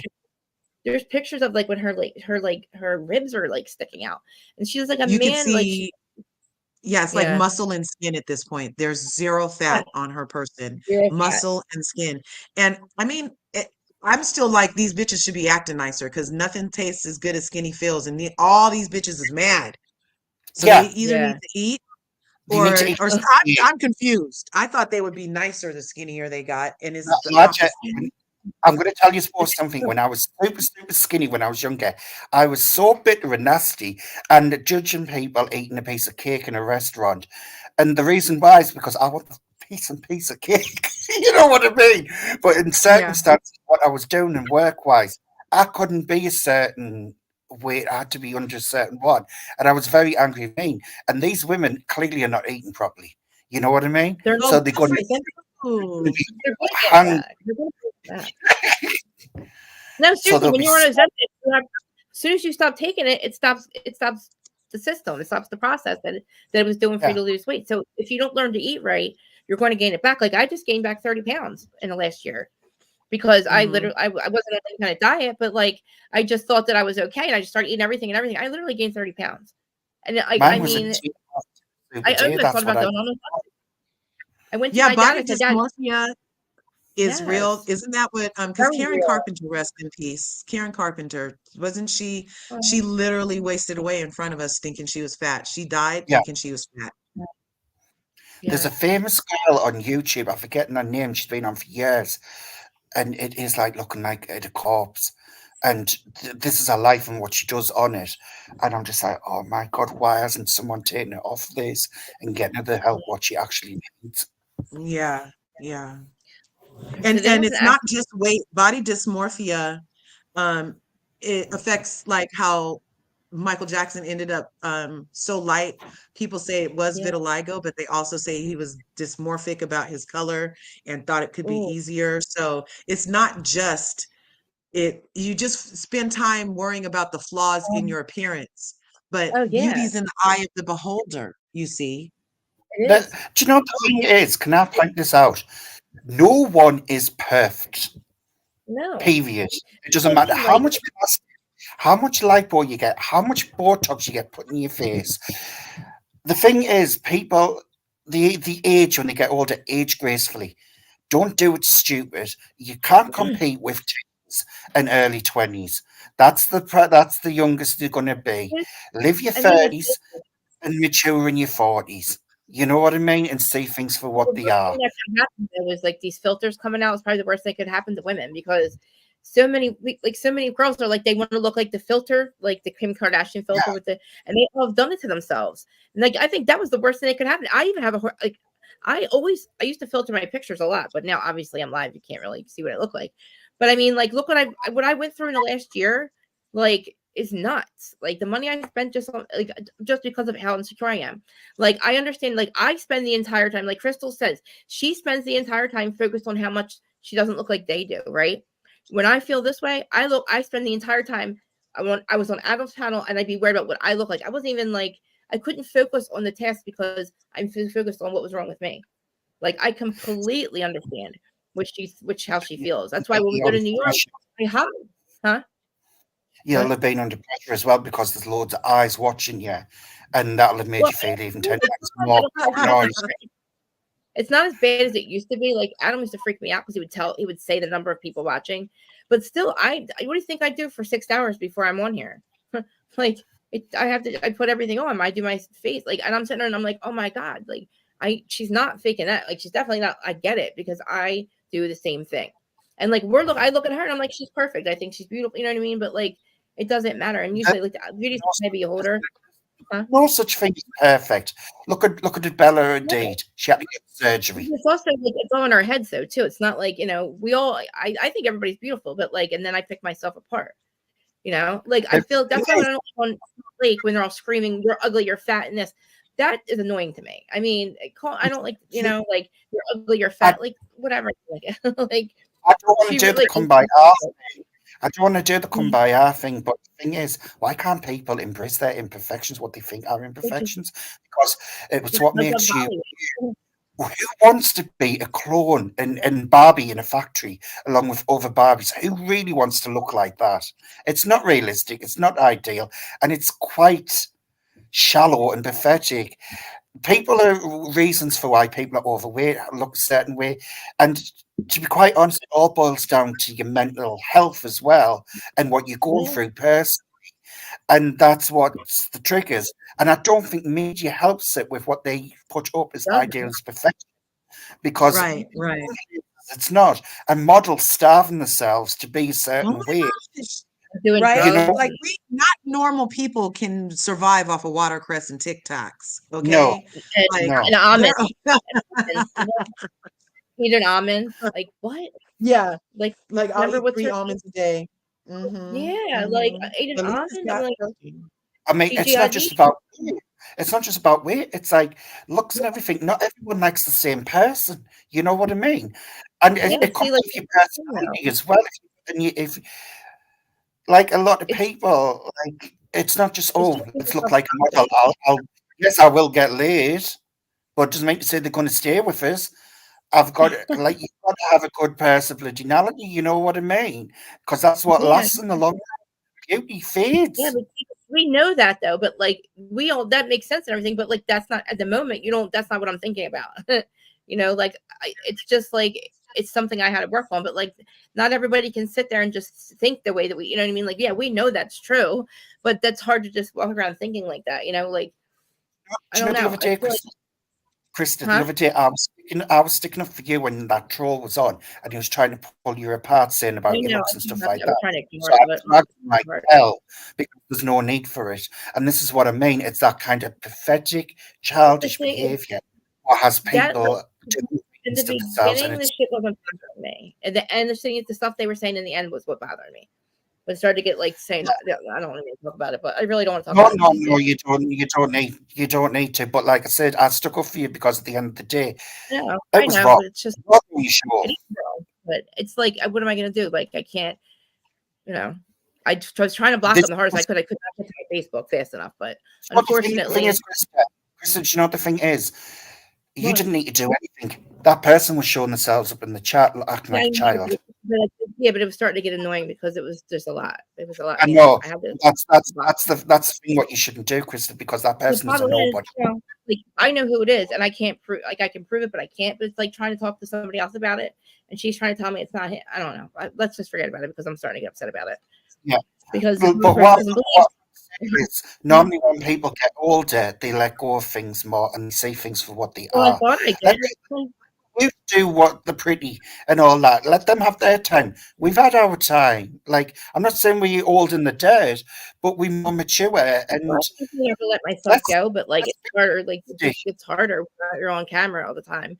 Like I would sit just there and be just be like, "This concert," like I don't know. Also, I did a lot of drugs at my like, age up until a couple of years ago, so it's like I was starting to age from that too, and I could I mean, see look it, at and I was, we hear you watching you and larger for a huh? reason. We hear you watching you and larger for a reason coming over. I told you before, if I can get over, I will come over. Just You know what I mean? And that's why we prefer the war because I there's love the parts of respect. what we relate to. You're seeing what we're seeing as an outsider on these shows. You're actually putting your heart on your sleeve, showing your true self. And larger when Well, she goes into her thinking and stuff like that. That's when larger is showing her true self, and that's yeah, what connects people. Your humanity. That's what Yeah, it is. It's not the fakeness. It's not like let's put on an act and act like we all care about each other. Let's be our real selves, and we can talk and disagree and have different right. points of view, and yeah. be adult enough to do that. I feel like I'm glad that you came back. Like I'm glad everything's. I wish you would do that what you're supposed to do with the other surgery, but we don't have to talk about that now. But I'm Yeah, kind of, I'm worried why you don't want to do it, but I mean, or why it has to wait. But no, I appreciate you coming back because you always do. Like you do put things in perspective, and I'm glad that you're back. But it's I need you guys like now. Listen, but I want to end the podcast with. I want to end this part with Beverly Hills because I want you guys to tell me what happened last night. What did I miss? What did I miss on that panel? You know Hold what? Can on. we just do before we get off Yeah, yeah, it? Cesara came yeah, in from my yeah. and she's on both of our channels right now, and Yeah, she go ahead. was really wanting to hear about the Garcelle part. Oh, go ahead. And I was wondering what she thought about the Garcelle part because we talked about that earlier, Yeah, Cesara. And did you feel yeah, go ahead. you've been catching the comments on that? Like so many people are like, "Oh, she's pulling the race card again." And Garcelle is the problem for bringing it up. And of course, Dorito doesn't have anything to be sorry about. It's just a word. And that Dorito's not responsible for Garcelle being triggered. But contrary to that, then Garcelle is the responsible though for Dorit being triggered. So it's just weird. It's just so weird. Yeah. So I would really love to know as a viewer, what did you think? Like, it, I don't know. I feel like I already did a whole harangue that I love um, that it was brought up. I feel like there's no better time to talk about racism than within real time because then it gets lost. So there wasn't a better time to you said I attacked you in front of these hoes. So in front of these hoes, I'm going to check you because I don't want them leaving feeling like when I talk to them, they're under attack because we're having a normal conversation. You know what I mean? And I feel that she was really courageous for that. I did not appreciate when, look, they say we pull the black card and Dorit pulled the Jewish card. And she only did it to make it okay that she had said something that utterly offended Garcelle. And so it was supposed to negate that I can offend you. I'm a minority too. I'm Jewish. There's no possible way I could ever offend anybody in the whole world because look, and that's not the case. So that was my take on it. And I feel like people should give Garcelle a big break. I've just pulled up Yeah. Zara, and Lori. right. So the floor I is can't wait to yours, hear what guys. you guys. Whoever wants to go first, Zara. Can you guys hear me? I hear you. You hear me? Lori, Yeah. you're there? Yeah, I'm here. Zara? Where's Zara? Zara, are you there? Zara, is this your first time up? Because I've never seen a camera on there before. Sounds far away though. Hi, can you hear me? Yeah, Like, I can hear very, them. They're very faint. Very All faint. right, let me see if I can play with the microphone setting slightly because this is a new computer. I'm not used to it yet. But if you can hear me, basically, my feeling was watching it. I think they met to discuss this. You guys hear her now? You can't hear? Hello? She said that what I Very heard her say is faint, right? that they were meant to discuss this. Yeah. Can you guys hear her? Okay, if you guys can hear her, okay, I'll just leave it the way it is. I can't hear.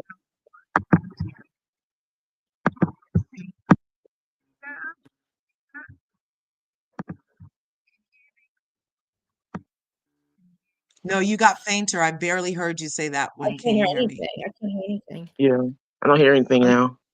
I can't hear anything. My at all. mother ears are kicking in. What'd you say in the other room? Try going back out and coming back in, like dropping out and coming back in, because it just sounds like your mic like muted or something. You're not muted, but far away or something.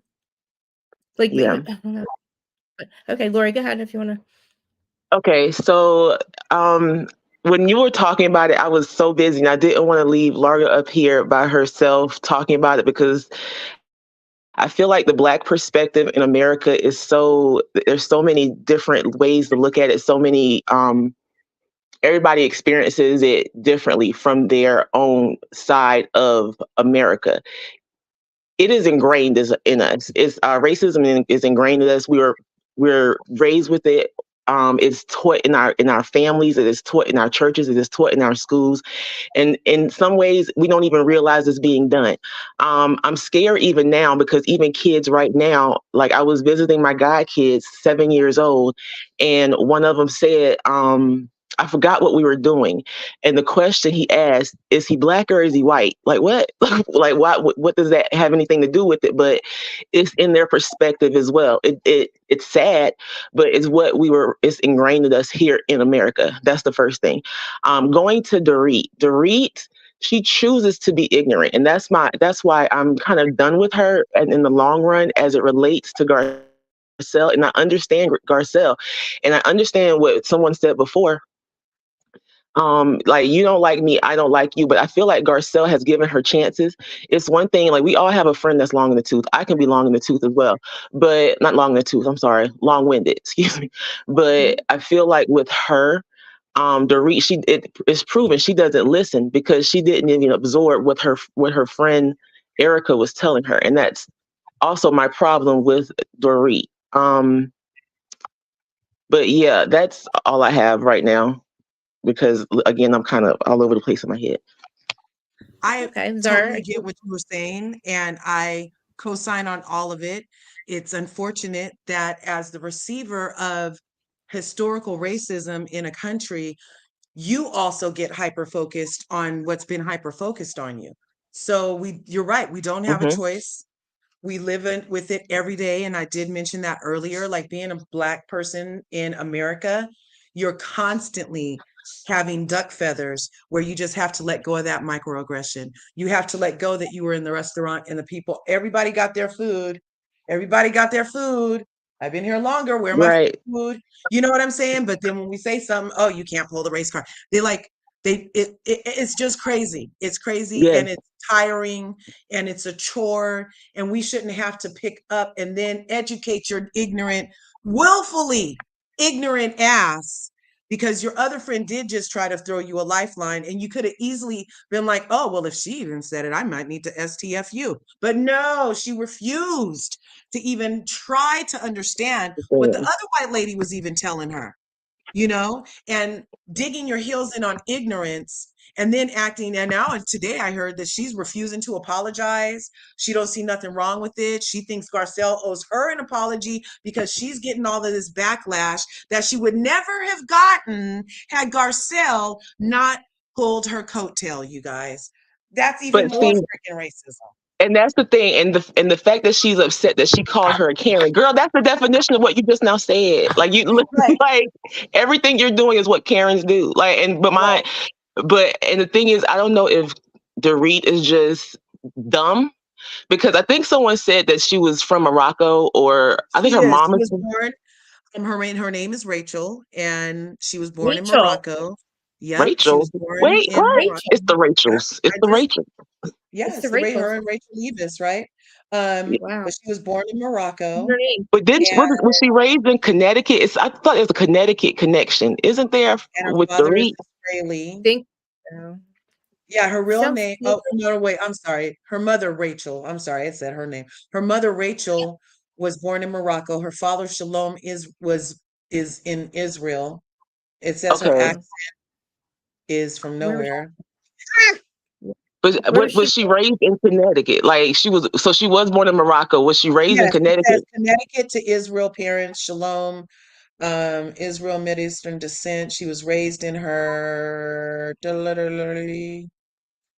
She was raised. It's a big article, you guys. So for She's a those that are cancer. not from America, she, I think she did. and that also explains something about her personality. For those that are not from America, like if I Woodbridge, understand she is Connecticut. from a, I'm sorry, go ahead. Woodbridge, Connecticut There you go. is where she was raised and born. For those that Right. not from America, I feel like, and for her to pull the I'm from a minority group, like, but you're in America and you look like a white girl, like, so it doesn't even matter that you're from that marginalized group here, because right now you're even still pulling your privilege and even being able to say that to me and look the way you look. So Mhm. so Because and her what you're being, and saying again, at Lisa, Michelle, you're just talking about the proximity to whiteness in America gives you more yeah, power. Yes. Okay. That's what she was saying, you guys. The proximity. yeah, I'm So sorry, even the though proxy. she's saying that, oh, I'm Jewish, so therefore I'm a minority, when you appear light skinned, even as a Black person, when you're lighter in any of these ethnicities, your proximity to whiteness makes you higher in the powers play. And she uses that to her advantage, and that's a part of her privilege. Mm-hmm. So, Sorry. and the fact that she doesn't still choose to like educate her, and it's the privilege of her not even educating herself in those 4 days, like while she didn't Mm-hmm. even talk to Garcelle, because that shows me that you don't even care about your friendship with Garcelle. You don't want a friendship with Garcelle. Like, I feel like she wants to keep Garcelle as an adversary in the long, as an adversary. I Right. She agree. feels, and for her to use these words like attack, in her mind, Garcelle's a threat. In her mind. That's how she's always treated Garcelle, is as a threat. And it's not like, oh, I'm jealous of you, you're a threat to my job. No, it's her perceived being threatened by Garcelle being around her. For what reason, though? Garcelle has never done anything to her. So that's where her unconscious bias comes in. Why is Hmm. this woman you just met so much of a threat that you treat her different than anybody else in this group? Remember She when makes her Garcelle tried nervous. I'm sorry. Go ahead, remember Krista. remember Garcelle tried to tell her her feelings at the hotel in Vegas, and she completely took admitted about herself. Garcelle's trying to tell her her Yeah, feelings that she doesn't trust them yet. Well, look right, why. And right, then she exactly. walked away crying because Dorit made it about herself. Dorit's like, well, you, and Garcelle's like, I give up. I'm just trying to tell you how I feel. She literally almost felt safe enough to share her feelings. And then she shuts her completely down, makes it about herself. And now look, you know what I mean? It's like, does Dorit really need to? And Dorit then has how been she said, go ahead, I'm sorry. No. I'm just a thing about Dorit. I feel like Dorit is used to being around the cool girls, the like being a cool girl, and it baffles her why people love Sutton so much. Like why people go up for Sutton so much. Because Yeah, even when she said like Sutton's awkward, like yeah, she's kooky, like she's awkward, but yeah, that's what you love about her. Like Right. that conversation happened in the after show. I don't know if y'all watched the after show, I but that's happened in watched one of the after shows with Didn't she? her and She Yeah, didn't Dorit seem like she was Dorit? I thought in the after show she was taking responsibility and apologizing, and now she's not. I guess. Is that, she's now, is that what Oh, you Wait, said? so I thought can you say that again? I'm echoing My phone somewhere. was ringing. I'm sorry, I missed that. I'm sorry. That I did watch the after show, and I thought, like in the after show, I thought she was. Why am I echoing? Who has me open anywhere It's else? Anybody? it could be because of me. My phone keeps ringing. Yeah, Someone but keeps calling me, but they know no, not no, to call me. I'm echoing. I'm echoing. That means somebody might have another tab open or something. And now it's gone. But now it's gone. What was I just saying now? What was I just saying? I forget what I was just saying. Zara, are you there? Yeah, I'm just trying to make my phone work. Here I We am. can hear Hi. you. Finally, we can hear you. we can Hi. hear you, Zara. Hi. Hi. Hi, everyone. Hello.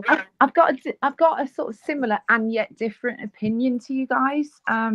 Obviously, I'm a white lady, and you guys are talking from your own experience and perspective as Black person, and that's actually the most important experience here in this conversation. But what I wanted to say is, I feel like I've kind of been around this a few times where we've had these kind of conversations in real life, and very often I've noticed that white people get really offended and start trying to center it around themselves and say, well, I don't see it that way, and I don't this and I don't that. But the real thing is, we're talking about Garcelle's hurt in this situation, how it made Garcelle feel. And I could literally see the fatigue on her as she was trying to say, look, this is how I feel. It triggered me. It made me feel like this. It doesn't matter what Dorit thinks about that, to be honest. Garcelle is her friend. She just needs to listen to her and accept what she's saying is true. And that's my real feelings on it. And I think Dorit is a person anyway who struggles with empathy generally. She always tries to make everything about herself. But I think people who aren't even really like that generally can be like that about race issues because they feel like they're being threatened, or they don't want to be a racist. Most white people do not want to be racist, but they are a bit sometimes anyway, because of growing up in like this, mentality, this hegemony where, white people are in power. And it's very different in Africa. It's completely different situation, but definitely, especially in America, whenever I've been there, I've noticed it's even more strong than it is in the UK. But I would say I've noticed this trait with white, and I don't like it. I think if it's your friend, listen to them and believe them when they're telling you. Why would she bring it up otherwise? No, and then why is she not believing her friend? Even so, like, why are you not? Yeah. She's doubling down on it. That's making me like, why you're doubling down on it? Even if you didn't agree, you don't understand your friend. You don't feel for your friend. I feel like with Dorit, she doesn't listen. Yeah. But I want to speak to Garcelle's fatigue, the fatigue that you probably saw on her face. And again, I don't know, but I could just think about putting myself in Garcelle's shoes. The world is watching. Yeah. And Black people, Black women are watching, and Black people, Black bloggers, Black people, we will tell you real quick, I would have done this in this situation. This would have been me. And I feel like that fatigue was I can hear my ancestors and their people, like us behind me, with their opinion. I feel like that was the you're under a lot of her statement. I don't have to educate you. Really zero in on all of that. It's not my job to educate you. It's already out there. But do you feel like, because I think this, and I'm not Black, but it's something, I've got a lot of Black friends and half my family's Black because I'm married a Black guy, but being around Black people, you kind of see certain things, and I see things very differently over the years, more and more. Because I'm observant, and I like, I like people, so I'm, very social. But do you feel as a Black person that it seems like everybody thinks that you have to be an expert on all things to do with discrimination and race, and also that you have to be a spokesperson, an educator, and everything else for the whole world? And it's not your responsibility, really, at the end of the day. I feel like for me, it's not my responsibility, but I do have white friends. I have one of my closest friends here in Atlanta is a white girl who is married to a Black man. And I do have to educate her on certain things because she feels comfortable enough to say certain things. And if it's me and her, it's one thing. But if another white girl that we don't know, and you say that, I'm like, wait. Yeah. Mixed company. Like we're around mixed company. I need to teach you that word as well. And like, so I've seen that. Even in myself, I don't mind teaching it, but in the same conversation, another white woman who I thought I was close with at work, but she wanted to test me. And I realized you're testing me around these white people because you think we cool. You know what I'm saying? So, and that's one of those moments. I'm like, I don't have to educate you right now. It's not my job. You should have known, but and it's a fine line to walk. To understand. I get it. You want people to understand, but it's a fine line that I'm sorry, I just want to finish this statement. I apologize. It's a fine line that we have to walk, especially in America, because there you might have an ally or someone you think is an ally, but they're also an op, and will use you as an opportunity to move themselves up, or and there's so many layers to it, and I'm not great with words. I'm going to leave it to Larga if she wants to go. She's great with words. I'm going to leave it to Larga. I totally everything you said. Like, okay, so you're right. As being a Black person, when you do get cool white friends or other race friends that feel comfortable enough to engage in a racial conversation with you to edify their own ignorance, I don't mind that. I not too many just random people come up here and are like, well, how do you feel about the Black and white culture? You know what I'm saying? Right, but so it depends on who it is. And I don't have a problem. I love, hey, look, the only way we're going to heal this cancer is to laser focus on it, to break it apart so it can be diluted and expelled from the human experience. However, if we continue to put buffers all around it and pretend like it doesn't exist and allow fragility and defensiveness to come in and thwart our attempt at healing this fucking cancer, then we're going to keep on. It's going to be another 1,000 years before anybody gets shit. So 100%. I don't have a problem calling a spade, calling a racist, telling you your slip is showing. I don't have a problem with it. What's going to happen though is after I say some shit, you might want to go examine if you're part of that. Exactly. But that's what you were saying about Dorito. Her refusal within 4 days to even examine what her white friend said and what her Black friend told her. And then to bring her own ethnicity into it when it's really not relevant. And how she needed to go rest after being called what she is. I know. You see what I'm saying? Like, that's the tiring part. That's where I was at. My temperature was going like that the whole time. The whole time. It was just getting from bad to worse to even worse. I couldn't believe what I was seeing. I thought it was such a great opportunity to do exactly what you're saying, really, Larga. And it was such a fantastic opportunity. And we've had these a few times on these housewife shows. A bit like and I feel like it always gets lost, though. I feel like nobody really wants to take that bull by the horns and fuck it. Nobody really wants to. They all just have the red cape and are waving it in front of the bull, pissing it off, and then they run and get in the stands. And then we as viewers are left with all the stuff that we have to deal with in real life that we put out here for the masses to consume. And we have a response. I feel like these platforms have a huge responsibility to not engage in harmful stereotypes for any ethnic group, for any people group, for whether you're a woman, a man, or other. Don't engage in harmful stereotypes, because you look at it as entertainment, but then the next person comes and thinks it's completely okay to treat you like a harmful stereotype. And that's what my mission has kind of been, is to like reveal that part, and so that we can all just have a better place, because I love people. My great grandmother is white. She's a white French lady. You know what I mean? She got disowned by her white family for loving a Black man.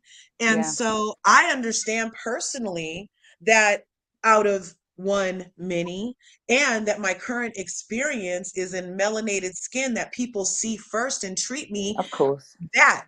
You know what I mean? But I understand that there's love everywhere, that there's compassion everywhere, there's empathy everywhere, no matter what color you are. But you have to choose to engage those energies and those frequencies. And a refusal to do so means that you might not need to be on my screen. You're triggering me the same way you triggered Garcelle. I'm triggered, Dorit. I shouldn't have to watch this shit for entertainment. It's not entertaining. There was a moment where I was kind of furious at production as well in that whole exchange. And that was when Dorit was saying, I call everyone aggressive, right? Or what was the word she used? Attack. The word attack. I say attack. Yeah. And then they went away and put together this like clips of where they'd used it for everyone. And I thought, it doesn't matter. It hits completely differently. We've got this stupid stereotype about Black women and we're trying to smash it and hit. And what you've got to understand is that's why it hits differently, because it's a stereotype, because it's exhausting, because we don't need to be doing it. It hits different. And I can't see why people can't see that, because it's obvious. We've seen it happen time and time again. But production came and did that. And I was like, you are something else. The 8th housewife also showed us something I was saying earlier. When the 8th housewife did do the flashback to all the times the word attack was used, it was in a group setting. It was a number of women talking to one person who then said, I feel attacked. So they were actually proving Garcelle's point to me. Yeah, because they were proving that the only time the word is ever used is when it's multiple people attacking one person. This was a one-on-one conversation. Therefore, it didn't match Dorito. And also, like you say, it doesn't land differently if it's a group of people onto one person or if it's a conversation between two people. Mm-hmm. And it was a conversation. It wasn't an attack anyway. If you and I are talking, even if we're disagreeing, you're not under attack. But if me and Krista are arguing at you, you can feel under attack. Yes, it's different, isn't it? It's completely different. Yeah. And then I was just annoyed with them because I felt like they were trying to. So just in the world, also the reason why I asked opinion are harmful real quick is because look, when a black person is seen as a threat, we literally get pow-powed with our hands up, complying, walking away, because we're seen as threats. We literally get judge, jury, and executioner on the spot because people can say, oh, I feared for my life. Oh, I was afraid. Oh, this, oh, that. Yeah. You can be walking away, whistling, minding your own fucking business, and your mere existence threaten this person so they can shoot you in the back. I'm sorry, they can pow you in the back. So that's what I'm saying. Is that it's harmful because it is extremely harmful. Regular schmo people. That man, Ahmad, he was running through his neighborhood, and those people felt entitled to protect themselves from a person running through the neighborhood, not even in their vicinity, and they got in a truck and went and got him, you guys, because they have a right in this racist society to act on feelings that are untrue, that aren't even proven. And feelings aren't facts, and you know, feelings aren't facts, and this stereotype, the more we perpetuate, like you say, it's actually got huge real life consequences. Very huge. It's not just I feel a bit hurt because I feel like you're saying something about me because I'm white. It's not that. It's my job, it could be under threat. My life could be under threat. I'm seen as aggressive in healthcare settings, so I don't get the same level of healthcare. I'm out on the streets, so the police are going to more police me than anyone else on this street because I look the way I look. And then when I get to court, I'm probably going to get longer in jail because I'm seen as more of a threat. Exactly. See? And it's like literally a snowball effect, isn't it? You know, it's every aspect of your life. This is why I asked for larger perspective, because with her being over in America, and like Leah pointed out, every state has their own issues and the differences and stuff like this. And this is why I ask people in America, because it is a lot different than what it is where I live. It's a lot different down where Zara lives from where I live. It's like different places hit different ways. And it's not about me being naive. I'm asking questions so I understand. You want to understand. Yeah. We have a lot of conversations like this, actually, don't we? Yeah, we do. And it doesn't even hurt that bad. You don't I have mean, to for take two white anything people, personal. we discuss I this don't all have the to time, take Larger. anything personal. We're just we're laser focusing on the energy that needs to get dispelled from our existence right now in this moment. Yeah. You Or hit, we you hit are the nail on the healing head, the world lad. talking about this. We're healing Lad, the you hit world the nail on talking the about head. If people are not open to come together, nothing is going to change. it. Right. That's We the need to problem. listen and understand. Yeah. Mm-hmm. And that's what these housewife shows are doing as well. They're giving, there's a huge opportunity there, and it's Yeah. not really being snatched the way it could be. And that's disappointing, you know? Right. Right. Well, because especially And here in America, you Yeah. know, conquering racism you'd have to admit that there was racism, which would go back to CRT, which would go back to leaving our history in the books, which would go back. You see what I'm saying? So there's this like whole snowball on that too, where they're Yeah. trying to like undo the reason that we even want to talk about why you're a racist. So Yeah. I've noticed them so there's a rolling lot back of a lot different of things civil going rights things along. in certain places in America. It's quite worrying, actually. it's Mm-hmm. quite worrying because it's like you don't want the truth to be told. So what are we supposed to teach the kids? Like, what are you supposed to teach them Yeah. so that they don't repeat Well, the same thing that we've already experienced? the most Yeah. important thing in a child's education really is history, because that teaches us what we've done in the past, and it gives us an opportunity to understand the things we've done wrong, what we've got right, and all those kind of things. But you have to teach correct history, real history. Right. And there isn't one, there's many histories. We need to learn to look at things from everyone's perspective, not just one. Right. I And that's agree with that, my belief. Cesara. Because I feel like we need to look at it from the loser side and from the winner Yeah, side, because the winner gets the pin. The that's right. winner is the one that gets to either whitewash or blackwash history, right? So Yeah. we call it whitewashing history over here, where you take a story and you basically say, hey, slaves were treated great and they Well, loved their job and they yeah, got food and housing, you guys. You know what I exactly. mean? And they Yeah. think if they say it like this, that it makes it true. And it Mhm. One doesn't. slave No, would it love doesn't. their job. That word there within itself, slave, It's not having a job, is it? owned by someone. It's It's a just, disgusting term. It's no one would enjoy being a slave, and it still goes on to day trafficking. No one Yeah, yeah, enjoys it. right. Right, It's but then also here for them to open up like really like like slavery, Jim Crow, like the South, for them to open everything up and like it will open up so many kids, like the next generation's eyes to like make them go like, so why are we still doing so many things still right now? Right. But again, it's um, the single most, I feel like it's one of the single most important things we need to fix, not only in America, especially in America, because from a European perspective, my husband's from Southern Africa. He grew up in apartheid. So I've got like, to me, when I went to America, it kind of felt a little bit apartheidy, because in the yeah, big cities here Yeah. in the UK, we're very multicultural. We all mix in together. Not that there isn't racism, there's a lot of it, but we do a lot more mixing. And schools, like I noticed like things like on American films, like racial groups will sit together and like be separate a lot more. Yeah. Whereas here, that doesn't really happen like that so like much. no. Not in the See, and not in the that's big beautiful. cities. Like, I wish that more places could be less racist, Yeah, but they just made it such a big thing over here. They and it's made yeah, it get. such a big thing, and now they act like it's nothing, but we're still in that. We're still Yeah, dealing with it.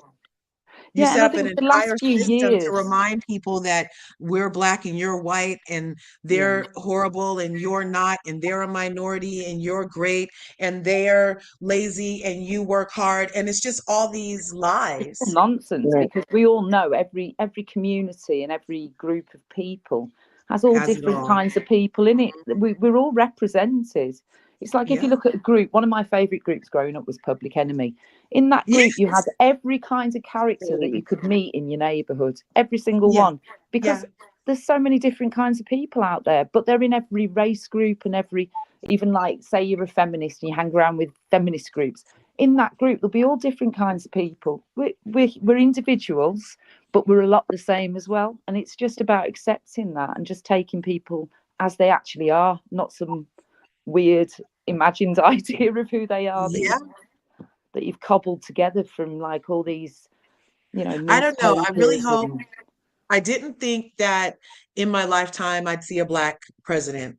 No. And so, but I did. And so Yeah. maybe there will be in my kids' lifetime a day where these conversations don't hurt people who maybe Yeah. participated in it, and it doesn't hurt the people that have been on the other side of it. And we Yeah. really can get to a place where we're healed from this cancer. Like that's Absolutely. giving me goosebumps right now, thinking I've about heard this world being healed from the cancer of racism. It like makes my heart That's sing. large, it's something that we large should find easy to eradicate. It's mad that we can't really. Yeah, because we're Yeah. eradicating it right here, right now. Look at this Right now, beautiful doing this. Yeah. panel right Yeah. here. We're Sarah, all respecting each what other. have I said? What have I said? It's disgusting how they behave so backwards over there. I mean, as a kid, you were brought up, we were brought up on American stuff, Fresh Prince, Cosby Show, the whole lot. We even had our own shows like Desmond's, the whole lot. It was hilarious. Best comedies ever. Music, R&B, soul music. You had Donna Summer. We were just talking about Donna Summer. You had all them all the way going up Until to Jesus comes back. a whole lot. Oh, And I used to look at those people and think, these are gods, basically, like perfection. So this is why I can't. It's like you kind of saying they try and put a band-aid on it and pretend everything's okay and rosy. This should have been sorted out centuries ago, yeah, and it should have been done because yeah. it's ridiculous for a country what's supposed to be first world. Ugh. Like, set the example for God's sake. We're a bunch of You we're a bunch of It should Yeah, have been sorted out, that but there's such thing as a white patriarchy, and as long as you're white and as long as you're a man, y- everybody has to stand back. So like, Well, so it's fair. just like, how far can everyone else go when white men, let me straight white men, they tend to stand first and want everybody to stay back. And how also their religion, how they want their kids to be raised, how they want their kids to be educated, how they want their governments run. There's so much that the rest of us can do when that part hasn't been broken yet. We kind of right. have to snatch that power off them, though. I believe Yeah, I feel they're like not going to there give it needs up to be willingly. new rules all the way around. So anybody who, yeah, I feel like our whole government people, they should have an Mhm. age limit Yeah. where if you're over Yes. 56, you can't be in that office. You probably have a racist bone in your body. We need to get some millennials in here. Yeah. We need to get some young thoughts I'll in see here, this some out. people that want to change some stuff, because there are a lot of like minds that want to see it Yeah. change, but the There people, is. the skin suits, I call them, that are holding their position so that they can hold that position that you were talking about, Michelle, that's the white patriarchy. You know what I'm saying? They're refusing to let the mantle Mhm. go because they know once they do, there are people that want this shit over. There is enough people that want this shit over. Yeah. Okay. Yeah. But what's his name? McConnell, the one who had like 3 strokes right in front of us. Like, why is he Yeah, still there? Like, he exactly. had I, 3 strokes on national TV. What are we doing? Why is he still at work? If he's you the have to worst. prop somebody up at a mic, you shouldn't have your job no more. Really, Yes, come speak louder. Like speak louder. That's going to make his stroke not happen. Like bro. Yeah, he's not. Stop. yeah, Here's everything you're fucking saying. Oops, sorry. Here's everything you're saying. He's just. Yeah. I yeah. think he had like 3 strokes. But I think Yeah, it's at just least. I think And it's then just time for somebody his off hand is always bruised from all those that's where when you go to the doctor and they're looking for a vein and you don't have veins, they have to use their hands. That's what Yeah, his hands were all bruised looking from. Oh my gosh. Is he even breathing? I don't know. that part. It's a prop. But anyway, that's what we're dealing with in America. So Biden's looks like that. Larger, yeah, Krista, Zara, I see it this way. If it was flipped on the other side, where it was predominantly a different ethnic group dominating, how would you feel to be put in that position and that control and stuff like that? Don't do it to other people. That's how I see Yeah, it. well, You've got to walk in a person's shoes to know what they are going through. So button the mouth and have mutual respect because that's how it works. yeah, That's how I I wish see it. I wish. Look, there's actually a movie. Damn, Daddy, what's the name of that John Travolta movie? About how the black people are on top and the white people are white man's burden. Have y'all ever seen that movie? No, but I'm White about to go watch man's it. burden. Yeah, I've It seen it. it I've has seen it. John Travolta and is that who's Harry Belafonte? I think so, yeah. Yeah, John Travolta and Harry Belafonte in a dystopian universe where white people are treated like the black people and the black people are in power in everything. And John Travolta plays a thief, a common thief, and he ends up trying to rob Harry Belafonte. And it's this huge dystopian thing. Watch it. It's an excellent movie. Watch called it. Largest, White there's Man. another one.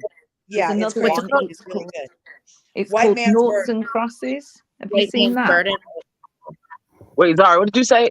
Have you seen the one? It's a series and it's called Noughts and Crosses. It's based on a book. Huh.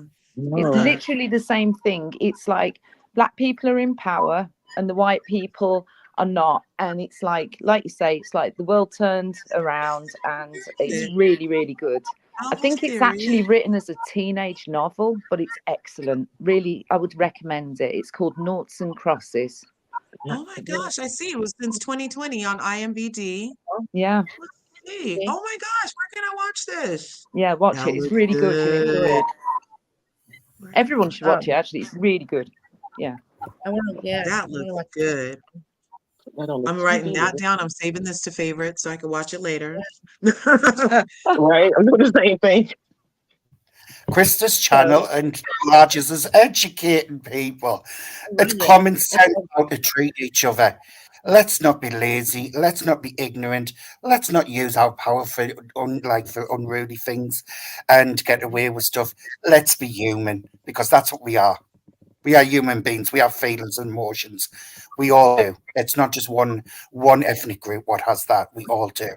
What people need to realise is when you exclude a group of people or you put them in a category where they don't have any, like they don't have the same power and influence, what happens is you actually lose out as well because you're missing out on a massive resource of people who've got completely different experiences, completely different thoughts and ideas, and every single person's got something they can bring to a discussion or an activity which will enhance it.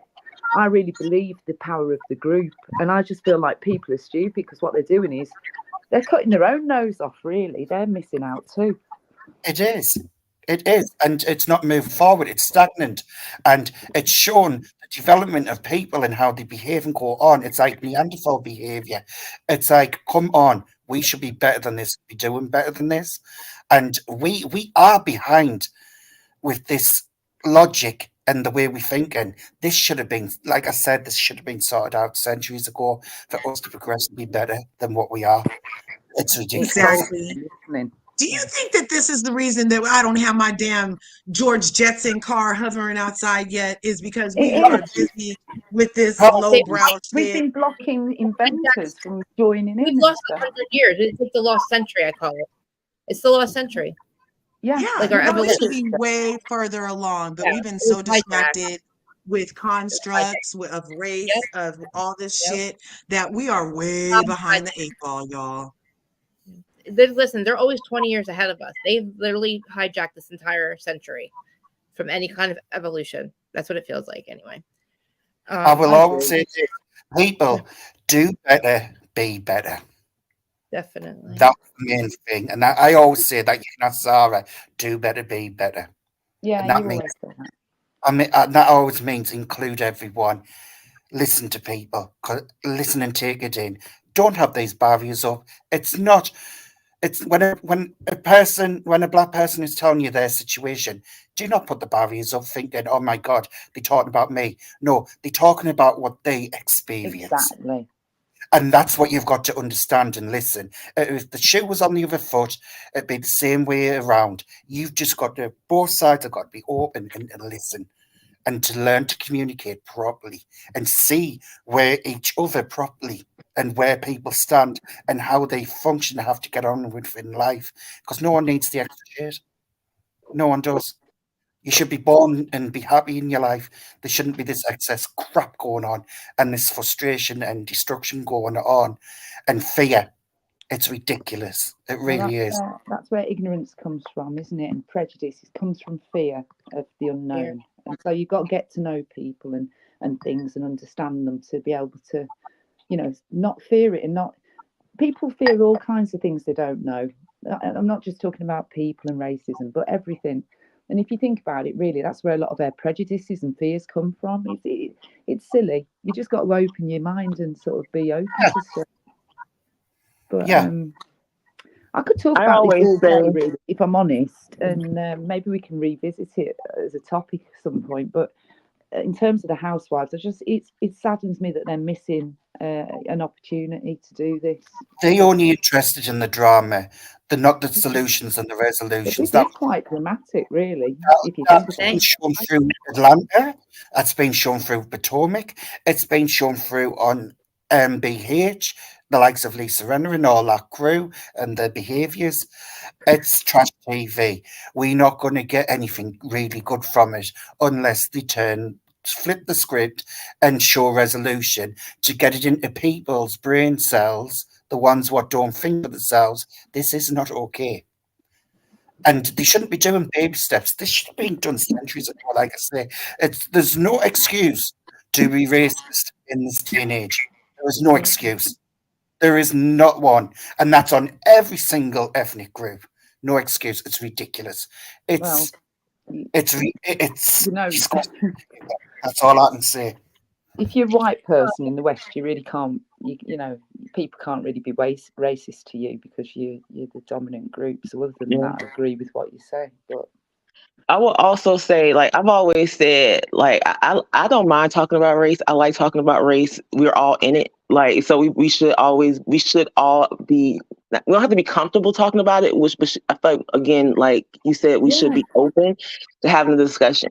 And I feel like whether it's a white person, a black person, Mexican, Asian, whatever the ethnicity, like if they have a question about your race, your ethnicity, like be open to answer it. Like as long as it's respectful, you know what I'm saying? And even if it might, the way they might pose it might not be respectful, like be there, be open to educate them. But again, I do understand it's not your job.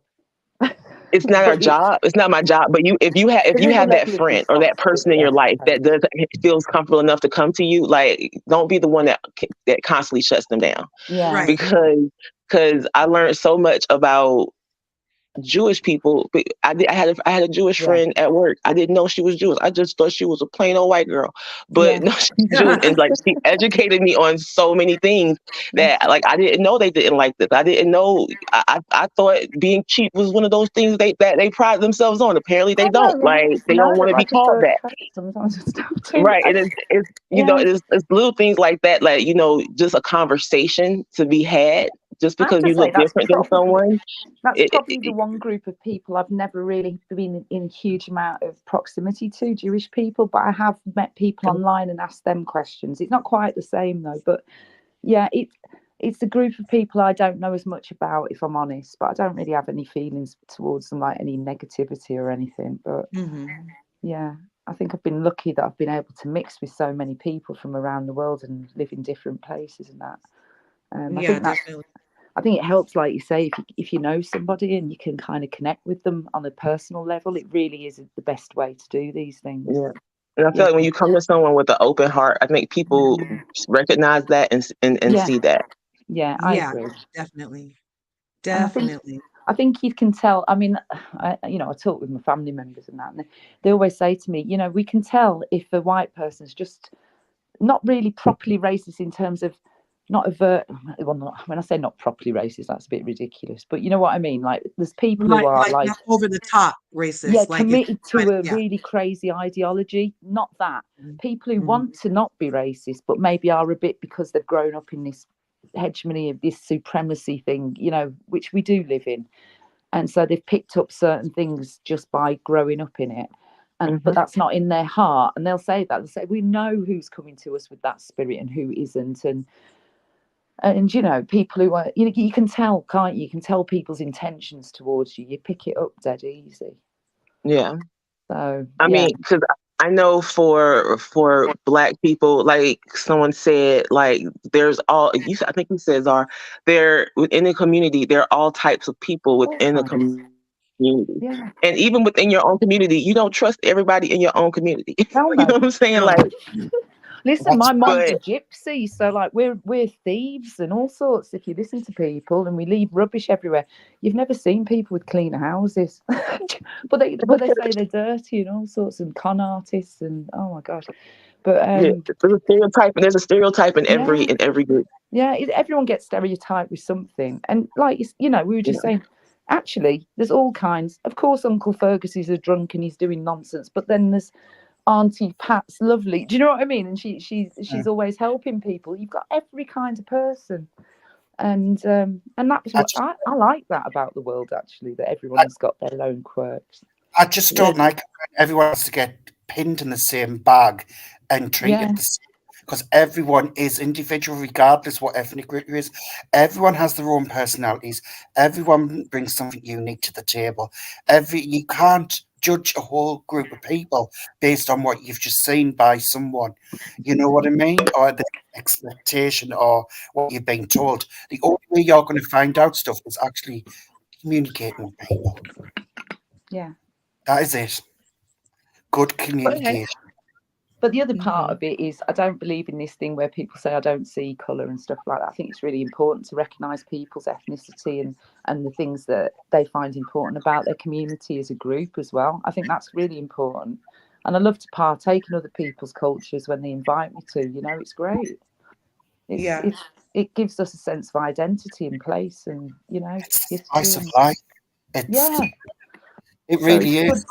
It's new. It's something what you're not used to. It's like something what you learn. It's a different way of thinking and being and like embracing that and loving that. Like I say, I've got Japanese friends, I've got Chinese friends, and they way of doing things very different, And like I say, me half cousins, half Indian, they do different things. Their culture, you know what I mean? It's great. You know what I mean? Why not? We're weird little Brits, so we've got our own little ways anyway. I don't want to take over the conversation, so I'm going to drop down and carry on listening to you guys, if that's all right. I'm waiting for them to tell me what. Thanks for coming up, Cesara, because and thanks for the like and the view and the comments. And I really appreciated your comments. And it's so nice to get to know you. And thank you. Long may it continue. Yeah, this was awesome conversation, you guys. Thanks for being open to it. Because sometimes, it's hard to talk about this with people. But you guys made it easy. So I really enjoyed the chat. Guys, it should never thank you ever so have much. to be larger. It should never ever have to be hard to explain the way you live and what you have to deal with.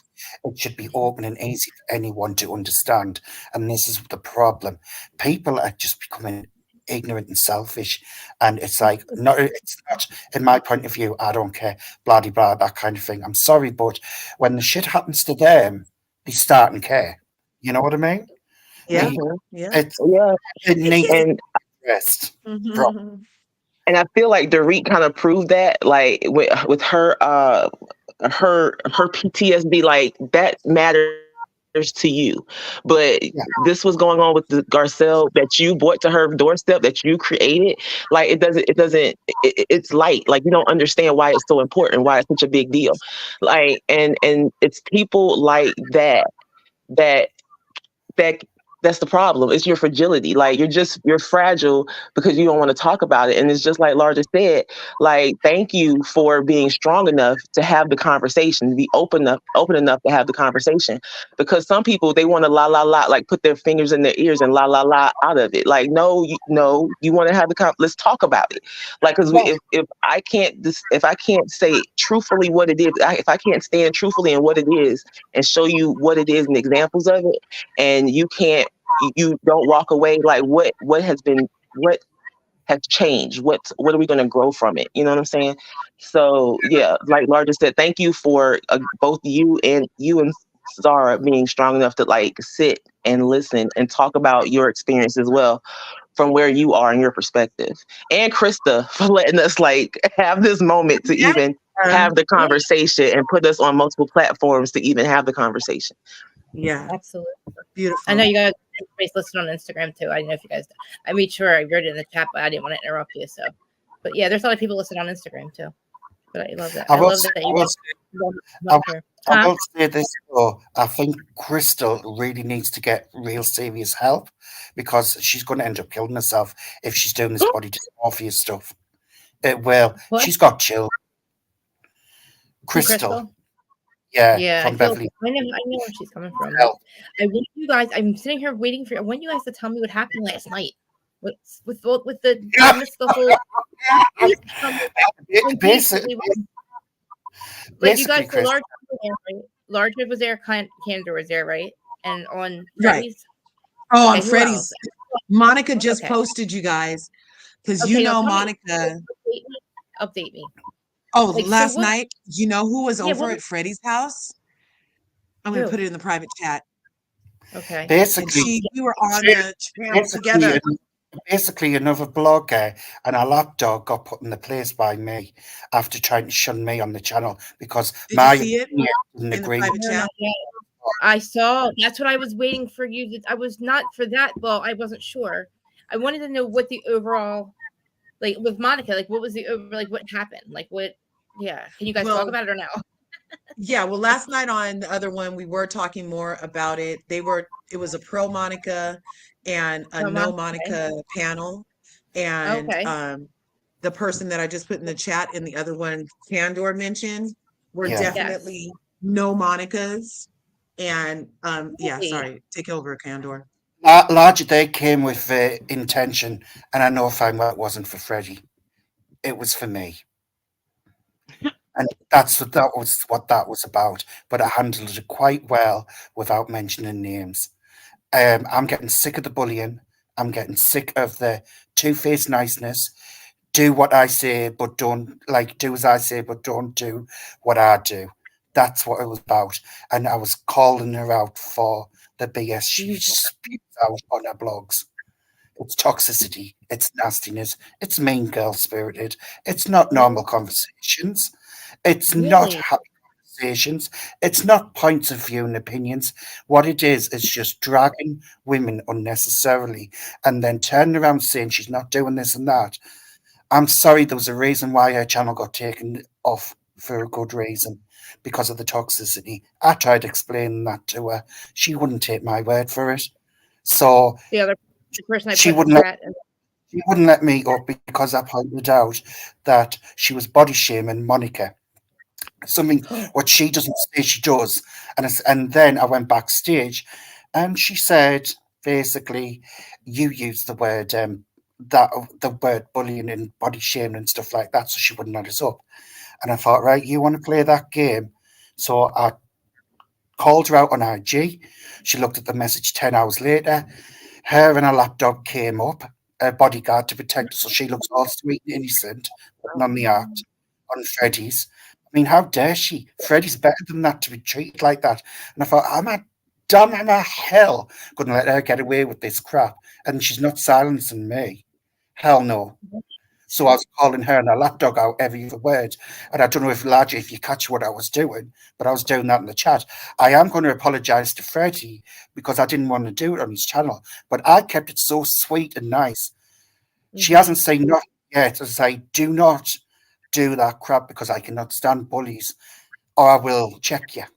Wow. And it's I missed a lot. I was asking about the Monica stuff. I didn't know that all that happened. I saw the panel when I woke up. I was like, oh God, I didn't watch. I was scared to kind of watch it when I saw so wow. yeah, Miss Sour. What was Freddie saying? Like he was.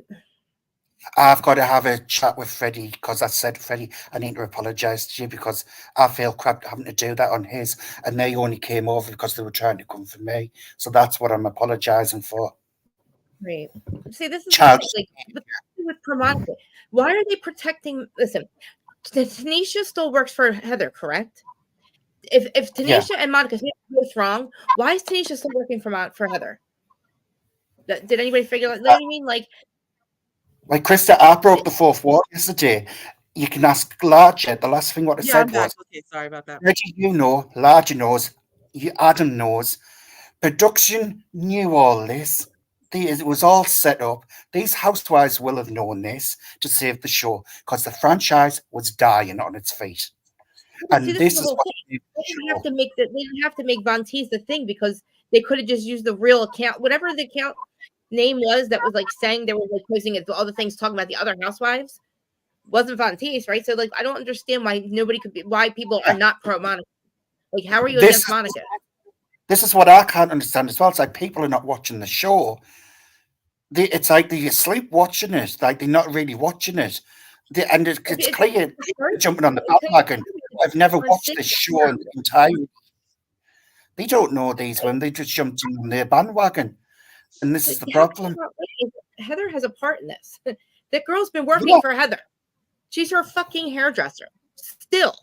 She had a lot to do with last thing I saw. She had a lot to say, a lot to do with this account, just as much as Monica, right? But I don't think, and it's all about with the stuff I saw was all about Jen Shah.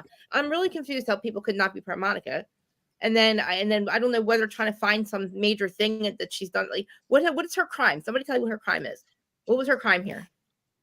She's done Monica. Yeah, that's what I said too. I'm like, I don't feel like Monica owed them a resume.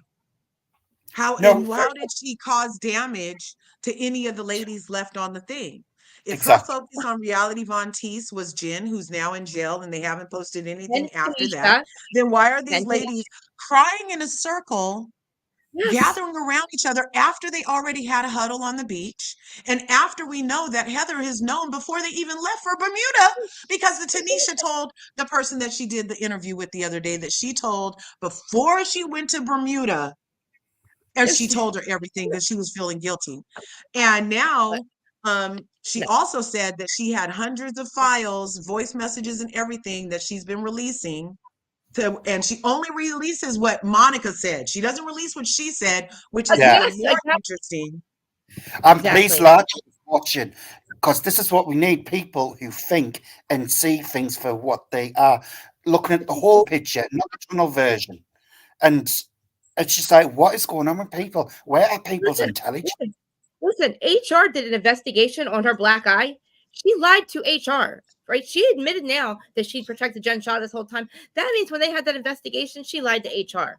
Why do you think Jen put that cease and assist out for Von Teese? And all that, like Heather lied to HR about that. And think about it, there's a whole HR investigation about her black eye. She had to have lied to them, right? Because they came out because Jen Shah said, no, I'm innocent. So you can't talk about it, which is I don't know if that's even true or not, but supposedly Heather's in trouble.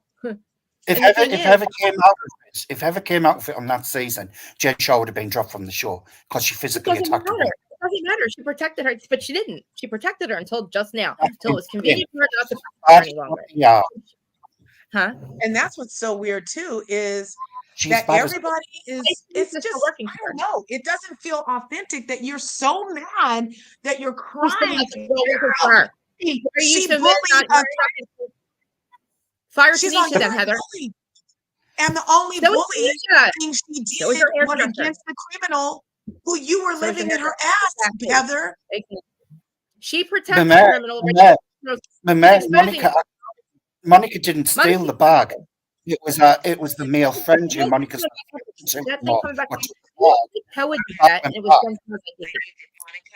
It wasn't even Koa came out and said it was something like Jen Shah said she could it was put on her like account. It was all cleared up. And I don't remember Monica's name having anything to do with it. It was Koa or somebody else. Feeling like, Tanisha is saying that what happened to her and Monica's it doesn't make sense. Tanisha said that Monica got jealous of her when she got closer to Heather and being proximal to the show. Meantime, Monica applied and got on the show. So who's jealous of who? Okay, I have a question. Yeah. Yeah. Did Monica apply for the show, or did production come to Monica to be on the show? Like The that's voice that's messages that just got uh released. There huh. were Yeah, voice let's messages that just got released that oh, say she was going to apply to be on the show. Let me see who if I can cares? They find it. all apply. Actually, they all apply. Okay. Heather acts like they came and found her. She thinks she's something special here. They literally just, I think honestly, Here's Heather was what like she a last. says. Here's what she says. Yeah. Like you just like low key, I want to DM Mary from like a bank account. Probably wouldn't ever see it. And just be like from reality on TV. I'm trying, but anyway, because you know she'd be watching it, and she would just be like, just so you know, and Julian, one of our forwards, said what she said every day. I'm fucking bitch. That girl is a fucking dirty rat. She's a rat. One of these types of things. Bravo will not touch you again with a 10-foot pole. And that's exactly what I was saying. I'm not trying to ruin my credibility or name or future like that. Mark, we don't know. Okay, we got in with Jen. We would never be able to do that again. Like, look, for the day, my goal is to be bitch. I'm so confused. Kind of joking, but also kind of serious. Chances for ever being on a Bravo show? I'm confused. You guys. So, is this a conversation? I think she's talking. I think she's like She answering questions from the interview that she did on Josiah's TV. no, so this is here. Who is this? Oh, you What can't is see it. this? I'm sorry. I Let me see. take Is this it Monica back screen. and Tanisha talking or Yes. something? So this is Monica's voice. Is she in the voice? response to Tanisha's interview? No, these are all things that Tanisha dropped. Remember on Wednesday, Tanisha said she had 1,500 files in a file called Monica, and she was going to About drop what? everything. And she gave it Why all is to Heather, and Heather's been parsing it out to different bloggers. And these are the voice messages. And the only thing she gave her though is Monica's voice. She didn't play any of the stuff that she said to make Monica say all of these things. Like they were having wait a minute. conversations. So Tanisha is doing great. Why is she still working for Heather to this day? Exactly. And they're so Heather loves. I feel like this is a production situation. They're both guilty. If anything, Tanisha's just as guilty and just as disgusting. I don't think Monica's really that bad. Monica's that bad. They wanted Monica. They don't want this chick. So and here's Tanisha's voice. I'm grateful for she's gonna do. I'm grateful for her to be on that show, Monica, because without Monica, people have reached out. I'm going to tell every single detail. I have a folder. I named it Monica in my galleries over like 1,500 screenshots. Well, you're cool. I'm What the fuck gonna is sit down and talk to a few people. Yeah. So she said that she was going to do that. She's trying to get. Why is she taking this doesn't sit right. Why No, she's got a whole folder. Why are you collecting information on your friend? Seriously. Because she was part of Reality Von Teese. She knew the assignment. She must have been more part of it than we thought. Why is she collecting information on Monica though? That was supposed to be her best friend, and she was steadily collecting information on her. Who the fuck I don't have any folders started on anybody that's my current friend, you guys. This is proof there is nothing to do in Salt Lake City. This is proof that there is nothing to do in Salt Lake City. Because if you got to do this to your friend, like your life is boring. Like this is so sad. It's like Krista, I just sent you these two things. I just sent you the voice messages in your Instagram DM, and I just sent you what Monica just posted 39 minutes ago, which is she knew because it shows you when the people keep your message. And so she's doing a scroll of like hundreds of messages that she was aware that the girl was recording her. So she figured this would eventually happen. She says, yes, I've seen the leaked video memos. Yes, I knew they were coming. Heather tried playing them at the reunion. Tanisha gave everything to her. As recently as this Sunday, Tanisha has been saving my voice notes on her phone. As recently as this Sunday, you guys. Yes, my ex-best friend took my random voice notes, texts, and videos, everything, and is using them to get me fired and destroyed publicly. Imagine all the things you've ever done with your bestie or said to your bestie being exposed. I'm sure we've all seen said stuff, and we hope we never get out. Laura Lee Jensen from she did that shit to Marge. But you know, I'm going to point this out with these trolls, what are like saying all this crap. You get to a certain age, you have experience in life. You pick up the signs, you read the signs, what people do, and you see the writing on the wall. Then you're trying to explain this to a younger generation, and I'm not age shaming, but they don't have a clue. They've not experienced life yet. They're not watching the show properly. They just like, and they won't listen. It's like shut down mode. And if you explain what you're seeing, they don't want to know. You know what I mean? And that's the vibe I was. This girl is listen. This is what's going to happen. This girl Heather and this girl Tanisha, they're going to fuck themselves because they're releasing too much shit. She's doing too much. The girl is doing way too much. She thinks she's going to get paid for interviews. She's not. Monica is all Monica did. Her biggest crime is to expose a fucking criminal. Expose the fraud, not protect the fraud. Expose the fraud. So why are you still protecting somebody that's actually working for you? You're so mad at Monica. It just say Tanisha she's just as guilty. Why is the girl working for you? Why is she collecting? You're worried about somebody taping you. What about your fucking best friend, your hairdresser, that's taking a whole file folder on somebody you work with? So what about that? So everything Tanisha's doing is Heather, but Monica, God forbid, she exposes a fraud and somebody screaming at their assistant, and she lets it go. And the girl that didn't pay her, by the way, the girl has every right to drive past the fucking house. She worked for her, and she wasn't getting paid, and she told her to try to commit fraud. Nice. This is what is guilty. 2 years she's been working for Heather, and she's still there. And you mean your hairdresser doesn't know anything about you? And she just got her conscience. She's been working with Heather since she got caught. 2021. She got caught. So what I need to go back and hear in that thing she did. She said why she finally told, and I missed it because I was doing a live at the time and everything. But I'm gonna go back. Heather said she called her. Heather said she called her from the Bahamas. She said she called Tanisha, and Tanisha had to break a conscious thing. No, you got caught. Heather caught Tanisha. That's why she admitted it. Heather said that in the end of the episode. And I'm like, so this girl now, all of a sudden, she gets caught, but she's still fucking working for you. It doesn't, listen to me, the account was started to fucking go after Jen, right? Now they're fighting about all these voicemails back and forth about what? Who said what about what housewife or something? Tanisha, you're fucking yourself. The more you do, Tanisha's not coming out looking good. You look like a hypocrite, and you make Heather look hella fucking stupid for still having employed you by doing everything you're doing. Everything she's doing, collecting information. I'm going to save it. I'm going to do interviews. You're her hairdresser. You think she wants you doing that after you just exposed yourself? Monica's got a fucking show. Monica don't like this girl's got fucking balls, man. Sorry. That's what I said. What did I say last night? As Larger, she sat there.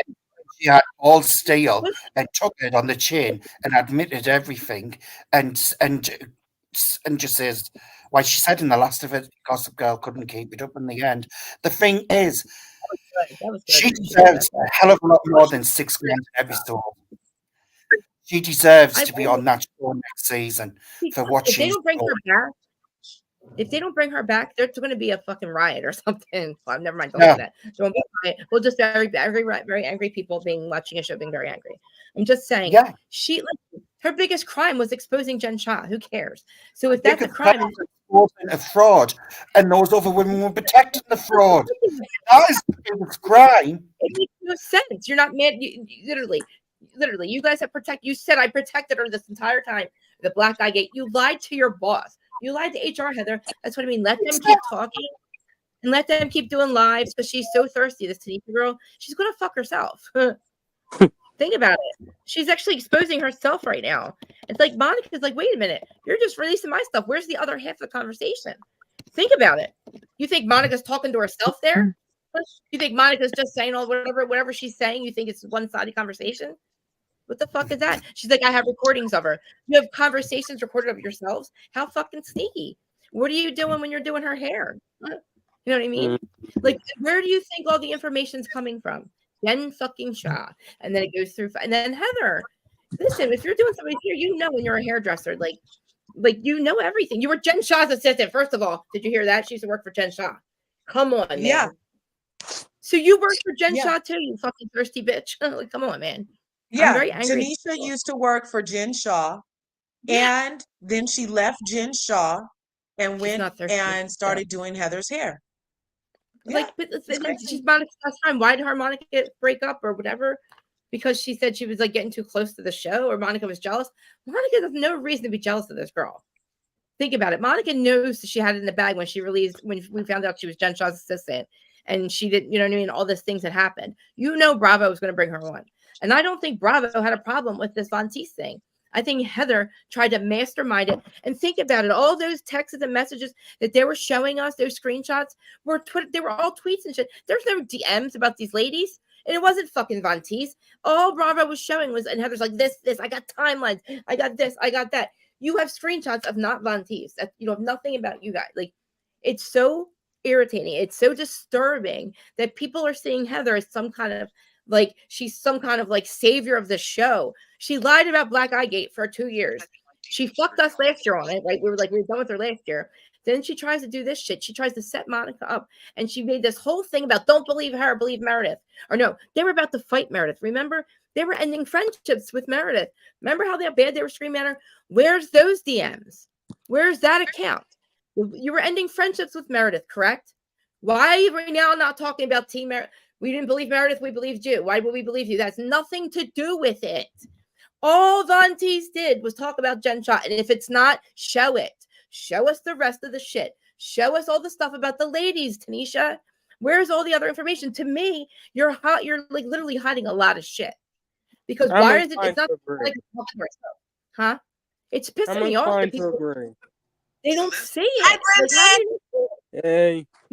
And Monica's biggest crime is being a fucking perfect ass real housewife of the show, did her job, but she honestly came on. She has a lot of shit that she doesn't even need to make a storyline like this. She has an ex-husband, an ex-mistress guy who's hot as fuck. Sorry, guys. Hi, guys. Hot as hell. Oh my God, Salty Podcast. Oh my God, I love them guys. Salty Podcast is watching. Listen, they're just like, they understand this. They can't stand Heather. Heather actually blocked their podcast because they don't understand this. That is, I'm sorry, guys, it's an inbred thinking when you sit there and try to like create this mastermind, this plan, just like you kept Black Eye Gate from us. What did you think we were going to like care about that? We knew she did it. Andy did it. Andy kept saying Jen did it. So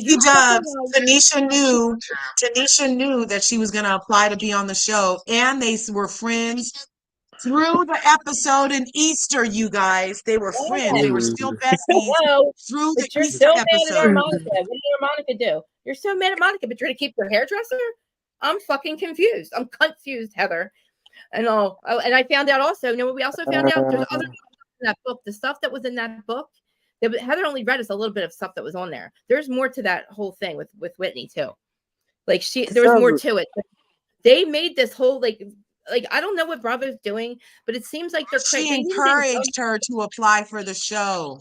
She encouraged Monica. Tanisha encouraged Monica to apply for the show. Yeah, why not? Why not? It's a good show. Like, why wouldn't you want to do one? Who wouldn't want to be if you're living in Salt Lake and you have a life like Monica, who just got screwed over by the biggest fucking fraud in housewife history? You don't think she's going to? So I have a question. I have a quick question to larger to everybody who's Team Monica. I'm not saying I'm not Team Monica. I'm Team Good Television.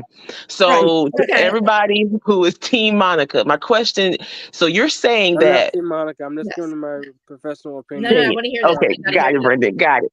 So what you're saying is Tanisha put Monica up to go on the show, knowing that she was reality Von Teese. Yes or no? Okay, Yeah, okay, she and just had then this interview at That was 51 the whole minutes thing. into Mhm. this interview. and then like, are you saying then that she kind of snaked her or pulled her into a web of like being the scapegoat for everything reality Von Tease when it came out that I guess when Heather went to Tanisha about or asked Tanisha questions about Monica. So you're saying that she just threw Monica under the bus at that point That's what it's to keep her appearing like. job? She That's what I didn't was looking. say. She didn't say Mhm. why they stopped being friends in Easter That's after what I Okay. that, after she fell down the stairs, because she Okay. said she was one of the first people she called when she fell down the stairs. She So I called don't know Tanisha. what happened Tanisha or after that. Monica fell down the stairs? Who fell down the stairs? Monica fell down the stairs Okay. on Easter at Angie K's sunglasses house. Remember? Oh, She Okay. got Okay. into I remember that with her argument. mom. Okay. Yeah. And she Okay. stormed out. She ended up falling down the stairs. Bravo kept Yeah. that from us. Remember that. Well, I wonder Okay. why. I would have been Because kind of it's a lawsuit. That's a lawsuit. But go Oh, ahead. waiting to happen. Angie K in there, and I said it. I That's was house like, "Oh, insurance. that's interesting." Said there's snow on those stairs and no railing. I literally said that when the people were getting out of the car, Wow. and then she ended up falling. And she's like, "You need a Mm, rail. I'm gonna sue you." Yep, you're right about that, there Michelle. you go. But Tanisha's mad. Hmm. Tanisha's mad because Monica got on the show. But that's what listen, it kind of feels like. everything she's trying to say, she's just as guilty as. It doesn't matter. Listen, Monica has all the reason to do everything that Tanisha's doing. Monica's a housewife. She's supposed to do this stuff, all right? She's supposed to be Sounds messy. like she's salty Tanisha, because even she's though salty. she said, even though we were allegedly best friends and I encouraged her to get on the show, she never told me she made it on the show. Heather told me she made it on the show. Heather Oh, so acted she like was she didn't salty. know Her friend didn't tell her that she made it, so she That's had to kind hear of what it about sounded it. like. Okay. Yeah. All right. Heather said she didn't know Monica, remember?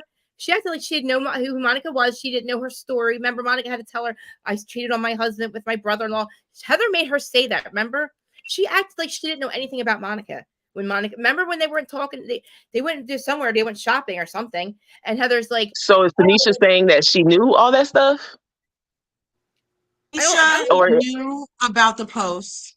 Tanisha knew they both about did that. everything. That sounds like Oh. gaslighting. She's trying to play like, even What though is she she trying to knew do? about it and Just as was guilty. Monica's best friend, encouraging her to get on the show, that she's Years. also was like, oh, you need to shut it down.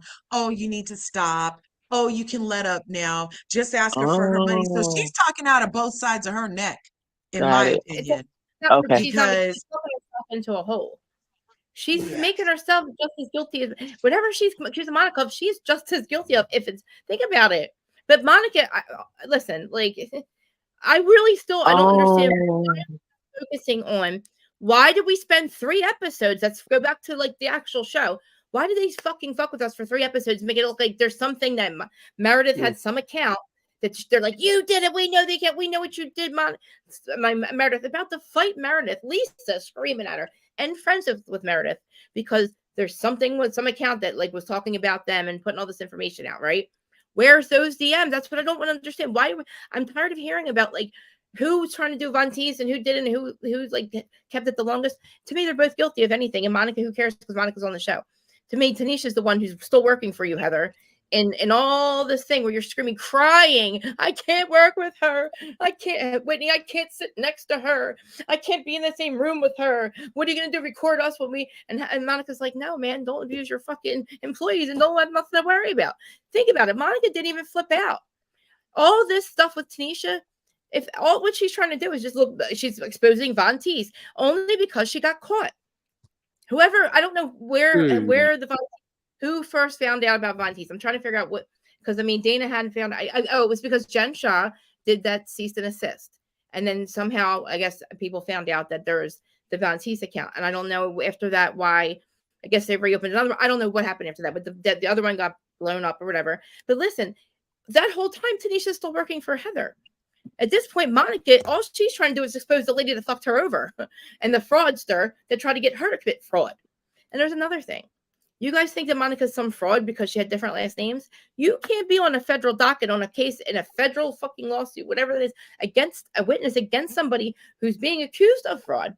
You don't think they do a whole ass background check on somebody on their witness list that goes testify against somebody? Because guess what? If they find out she's a liar, then that whole thing just blows up, right? Say that they convict Jen Shah and then she's one of the witnesses. Then they find out she's some kind of fraud. They do background checks. Monica's not a fraud. She got a last name because she was married, another last name because it's her maiden name. Her mom gave her some last name. Some guy once married some guy. Think about it. I have 3 IDs right here. So maybe she was like Jen, whatever.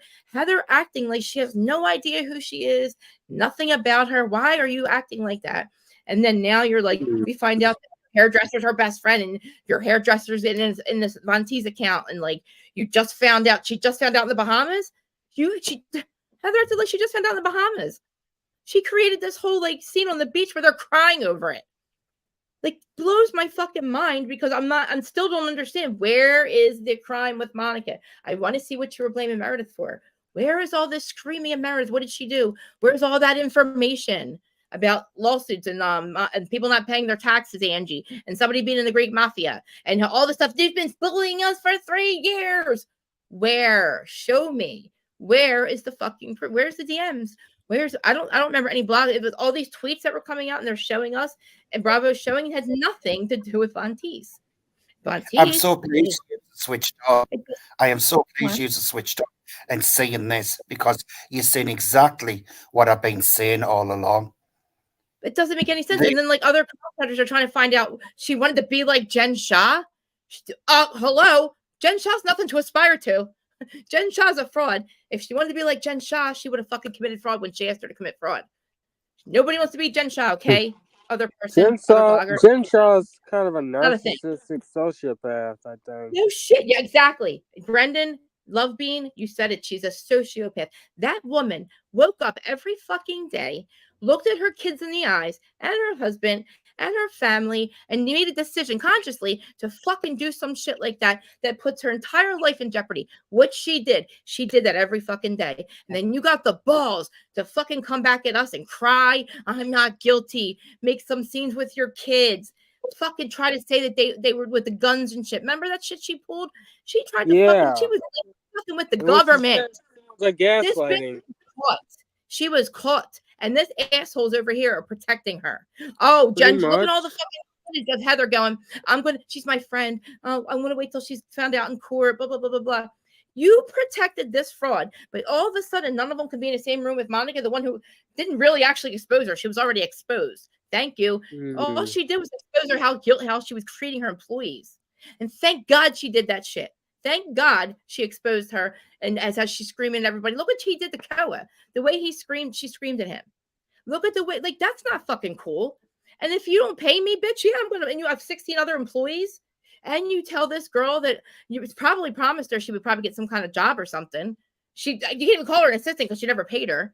So what do you think's going to happen, Jen Shah? And then Jen Shah tries to shut down Vontees. Why, Jen? Because all the information came from you? Where do you think all the information about the women came from, if there is any? Now that sounds like gaslighting.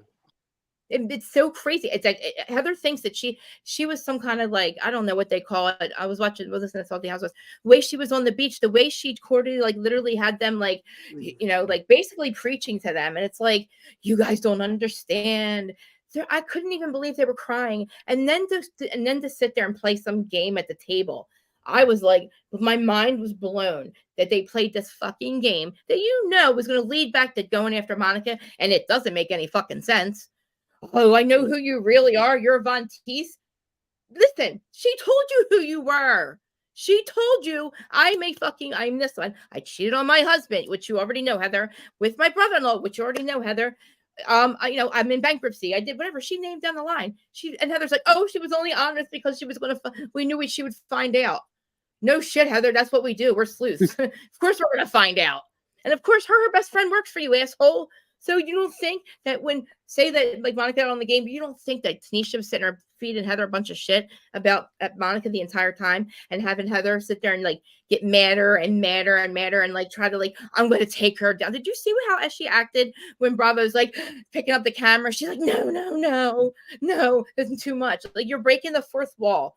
But Jen fucking Shah treated you like shit. Treated all of you like dog shit. And with like, not to mention what she did to her family. and did to herself, and all these other old people and everybody that she robbed. They had to do the state of New York had to take the district had to make it an extra tier because of how guilty she fucking was, because of how much money she robbed people of and how careless she was. This woman literally robbed her fucking family. So like to sit there and like try to act like Jen that Monica is some fucking like anything worse than Jen Shaw. She's nothing close to Jen Shaw. Yeah. Nothing close. That is so crazy too, to say like and that's so it's dishonest. He's irrelevant. You wasted 3 weeks on so nothing. far. She's reaching so far, but here's Tanisha. Well, don't waste my time for 3 weeks on some episode. Make it look like there's some account we're going to be revealed, and we're going to see all this information by one of them, by either Meredith or Monica. That's the way they made it sound. There's an account that either one of them real quick. Where's it fucking at? Where's it at? I don't say it. You want to hear what Tanisha said? How Tanisha says she told Heather real quick? Okay, I got it. Yes, please. Sorry. I'm so actually sorry, guys. That's on Instagram. Go ahead. I'm going to turn my fan on. Go ahead. Because I'm not caught up. I didn't do anything to this. I don't know what's going on. The way that it came up with Heather is the morning before they left to Bermuda, or maybe the night before they left to Bermuda, I was at her house doing her hair, and we had a very intense conversation. And in that conversation, she was like, this girl does not know what she's talking about. I don't know what it is.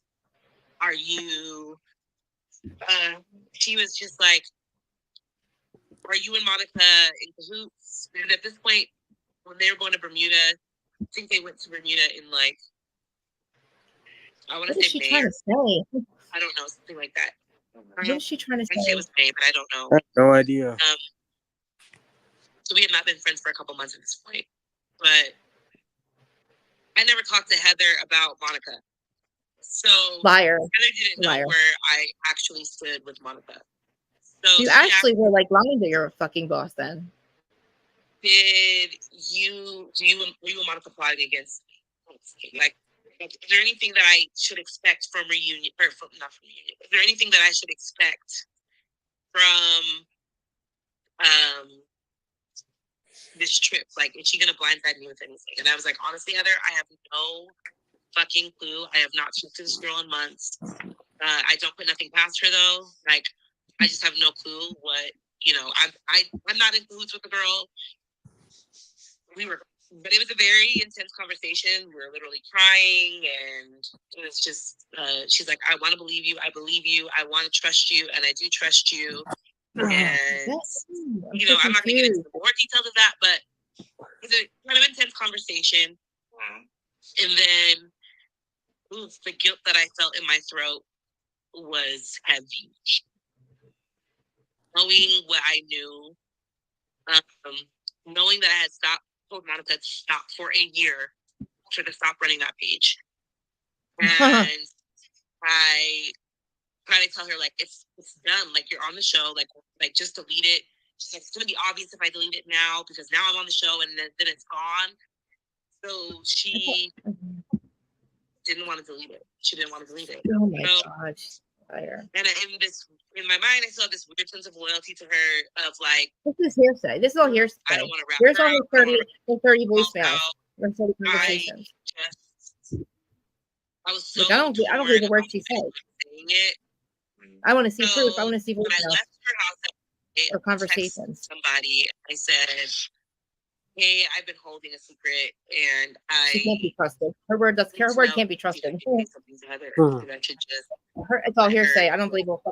I want to see written proof of everything she said. She's just fucking burying herself. It really makes me mad. My text.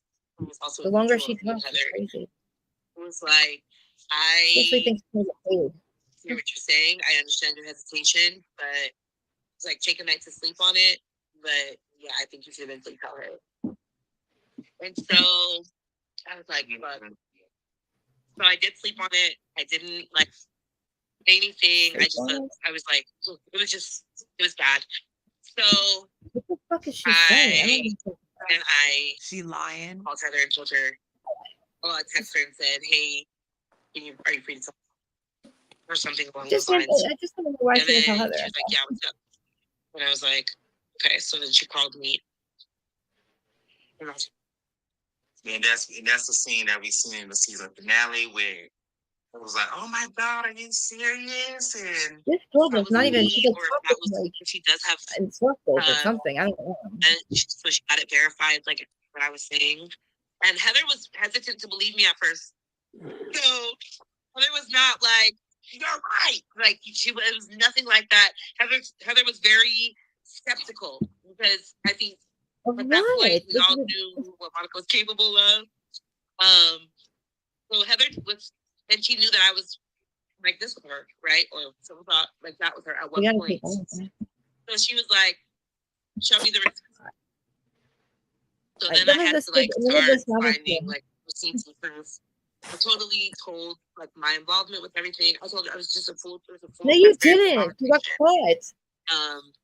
And then Heather said she caught her. So I don't know if that call was. I don't know. I don't know if that was me or the medic. She's not going to complain. Confirmed on the show. Wow. I can't hear her. Like, I hear her like lying. She's saying that so that's how that went down. Doesn't know if she was on the phone with him or Meta. She said to me, it was what? Okay. What is? I just tell me what she's trying to say. Like, what is her point like that? Okay. So it sounds like what she said was it was a very convoluted. He literally was like, "So can you tell me how you told Heather?" It was a beat around the bush story. Did you even get why she told Heather? I still don't understand why she told Heather. It sounds like Heather knew something. That's not what Heather said, though. That's not what Heather said. Heather said she approached. No, Heather said she approached her and she had a something of consciousness. She said nothing made sense, so I went to my hairdresser and asked Tanisha, and Tanisha came clean. That is what she said, Heather, on the show. Am I crazy? That down is that? Oh my God, I want to know. I don't think I'm crazy. Yeah, let me know. I don't think I'm crazy. I swear that's what she said. And I'm like, wait a minute. So she was working for you this whole time, and she just you had to confront her. She wasn't going to tell. I'm confused. She just wanted to say she told Heather, or what? I'm confused. I'm more she didn't confused complain than you are. Even if she did, why is Heather keeping her? Tanisha is weird. So this doesn't jive. None of what she's saying is jiving, because then in the confessional on Housewives Salt Lake City, there's the thing when she's looking like that Quaker hooker lady. She looks like a Quaker box lady with that blue shirt, remember? And she's sitting in the thing and she says, I've known about Monica for years because we have a mutual friend, my hairdresser. Wasn't that how she said it? But now they're trying to pretend like she just found out about Monica and she just told. But you just said that you've known about Monica for years because it's a mutual. So they're both lying. And I think that maybe what's really happening is I feel like the other ladies, especially Heather, being so far in Jen's butt and having Tanisha around Jen during all that time could have possibly show that some of the stories on Reality Von Teese were only because of Heather. Yes. And that could be why she's so upset. And that could be why she's like, oh, should I be concerned about anything coming out on this trip in Bermuda? Because she knows that she's the source of information, and maybe Reality Von Teese Monica was going to say, oh, I know how you got the black eye, and that's why she finally told on herself. Or maybe she was going to be like, and you're the one that da-da-da-da-da-da-da. You know what I mean? This was all to take Monica down. This was all take down for Monica. That's it. And all that's true. This was all just to get, because for some reason I don't understand why Heather, they don't want Monica on the show, and I don't know if Jen Shah set them up to it or what, because none of this makes sense. I don't care. None of it. Like, they both started the account. They whatever. Like, I don't know what she's talking about. And like, when did she say they started the account? They started the account 2021. She said she gave her stalker email. She used to stalk her ex-boyfriend with the email on a burner account. They renamed the account Reality Von Teese 2. Kept the email that Tanisha used to create the account to stalk her ex-boyfriend. Why didn't she And take it down then that was herself? on the first post on Reality Von T on the 1st of March, 2021. Then there's a picture of 2021. Tanisha meeting Heather on March 11th, 2021, you guys. So Okay. it's just convoluted. And then Not how were really. you her supposed best friend till she fell down the Right. stairs?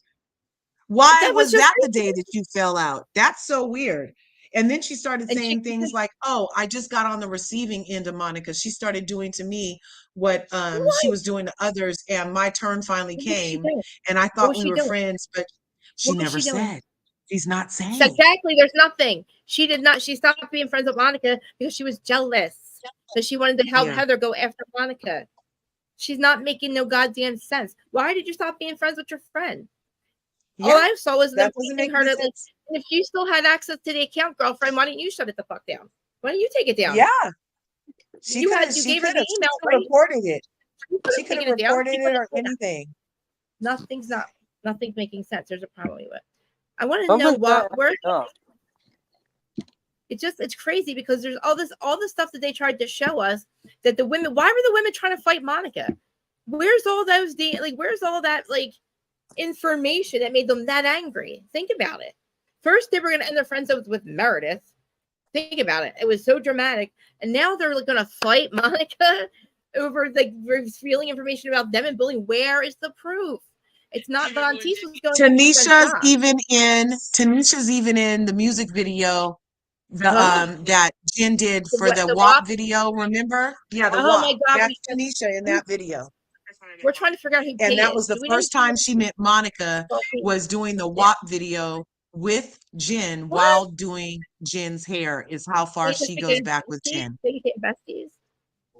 I'm confused. They So became messy. besties.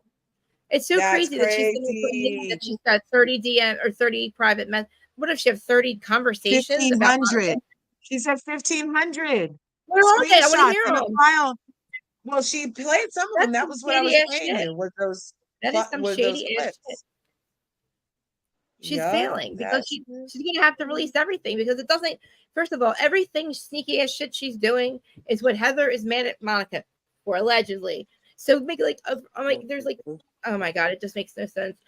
Think about all the stuff that Jen Shah has done, and to hurt every single one of them. All of the information they have about the ladies comes from Jen Shah. Tanisha and Monica get all their information from Jen and Heather. If there's anything about the ladies, obviously that they're the common denominator. She works for both of them. sure. So Like Heather's I kept on saying, Jen is the source of everything. He was going to get on the show with her without this Von Teese shit. And again, it is a good storyline that you fucking literally were the assistant who revealed how much of an asshole she really was, so we wouldn't feel bad for her. Think about it. We would have not known how much of a bitch she was and how much of a bully she was to her assistant if she wasn't Right. This is what exposed I've by been saying, Krista. This is Thank God exactly what I've been saying.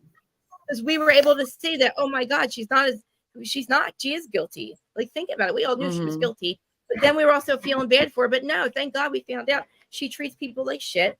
She doesn't play her employees. Look what's happening because they all worked for her. Look at this whole mess. Right. We're still fighting over fucking Jen Shah. This bitch is taking 10 years off my life. I think I want her to go He's away. taking at least 20 off mine. That's hilarious. Think about it. She's Well, like still I don't know what's going to happen next. What do you think is going to happen Well, guess next? what? Know what should happen next? Heather should fire Tanisha for being the same That's thing. what I think should happen. They can't film with Monica. Oh my God. Monica, you're not who you say you are. I'm sorry. The federal government, the Southern State of District of New York told you who she was.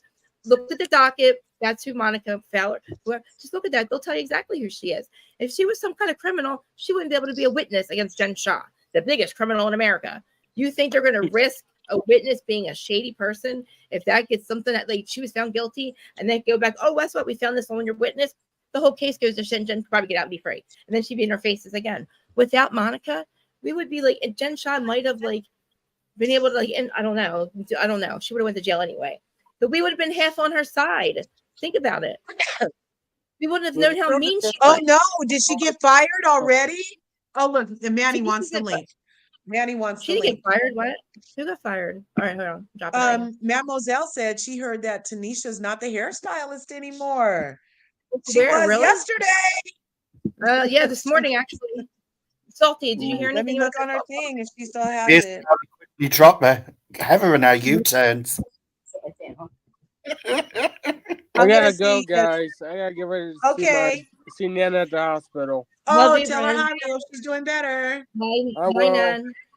See you. Bye, Nan. Have fun. Bye. Heather is not following Tanisha. Well, like, I mean, Oh no, seriously, there like, she is. She is following because her. She's way down in the we're calling, bottom. She's following nobody's her. calling her out. Like, seriously, somebody's got to call her out and be like, listen, you make no sense, girlfriend. Like, you protected this fraud and she exposed her, and so did your hairdresser. And now they're fighting about who did it first or last or the most or who had it. What does that matter? Well, to me, I want to see why you wasted 3 episodes on us. Why did you make us draw? What? Krista, you What? and Large, you need to be careful because certain people think that bloggers like Monica are I know what. dangerous. Or if they're dangerous, they'll How with so you much talking the dangerous? facts. With you talking the facts, you two could be classed as dangerous people too. Why? Are you? Oh, is that what happened last night? Is that what the overall thing Yes. was? Right? Are you? Are you kidding me?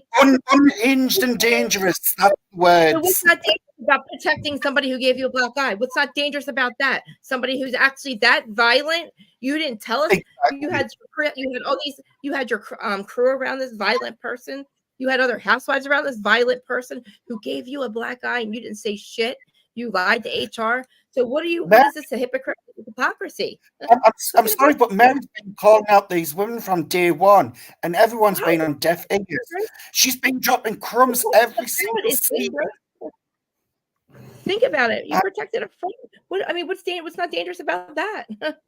Like what you're really going to go pro? No, Monica. What did Monica do? I want to know the crime. What is her crime? I want to know too.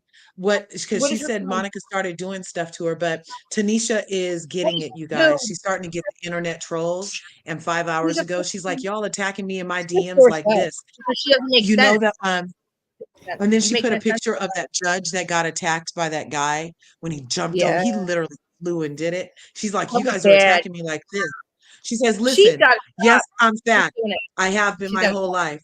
Yes, I turned on Monica. Growth is a good thing. Yes, I do it again. Growth? Yes, I have proof of her running that page. No, I Who did not cares? post or run that Not page. new news, Hopefully, bitch. Not new news. yeah.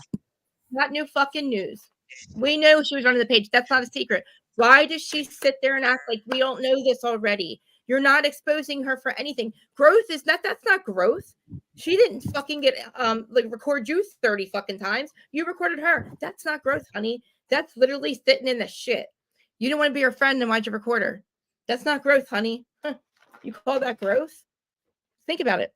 You stopped talking to her because of growth, but then you record her 30, 45, whatever. What the kind of shit is that? That's some snitch shit, dude. Like, I'm going to record this girl, and then, like, you decided not to be friends with her, and then she still talked to her and thought she was her friend, so then she records her conversations because she does, it's growth. How is that fucking growth, girlfriend? You just buried yourself. Am I serious? Am I crazy? She buried herself. Like, I don't see how that's growth. This is not growth. You guys notice, real quick, did you guys notice? Remember how Heather was like, I just trusted the wrong person and maybe I shouldn't have. And when she was explaining her loyal and allegiance to Jen, and now in Tanisha's explanation of why she helped Monica, she's saying verbatim what Heather said.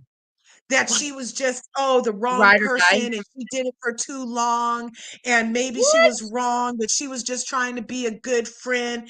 Verbatim. To be a good friend. The girl was exposing a fraud. Yes, you were being a good friend by letting her. No, nobody's saying that. Where is the other? Oh my god, I'm so tired of saying it. I want to know what they wasted our time for 3 weeks. This is so fucking irrelevant. Everything she's saying is irrelevant. It doesn't matter. We know she was on tease. We know you had something to do with it. And you're saying, oh, I might have done this with her. Yeah, we know because you got caught. That's why you're saying it now. Like, get the fuck. I'm so over. Like, oh my God. Like, it's so insane to me. Nobody understands that Heather has a lot to do with this. I'm going to call it Manny. Sorry. I wish people who watch this show would wake up and speak for Heather just one. screwed up again, okay? In my eyes, she screwed up again. She pisses me off with Black Eyegate because we knew the truth. But you lied to HR, though, girlfriend. Think about it. What's going to happen now? When they said we did an investigation and you lied about a violent criminal, an actual violent criminal now, we don't have to say alleged because she gave you a black eye and she's an actual criminal who's very dangerous. So why did you let a dangerous criminal around everybody then, Heather? Think about it. Manny, hi. Hello. Hey guys. How y'all Hey, doing? happy Friday. I'll go back Happy to my quiet. Friday. I said my piece. Go ahead. The floor is yours. I want to turn my fan. My blood pressure's up. So I'm turning my fan. So here's the thing. I think two things can be true at the same time. Okay. Is Monica iconic? Yes. Did she save the show? Yes. Did she make it interesting? Yes. But is she dangerous and a psychopath? Yes. Let me tell you why. Okay. This, as amazing and as entertaining as it was, has to be a one-time thing. Because this sets a dangerous precedent going forward.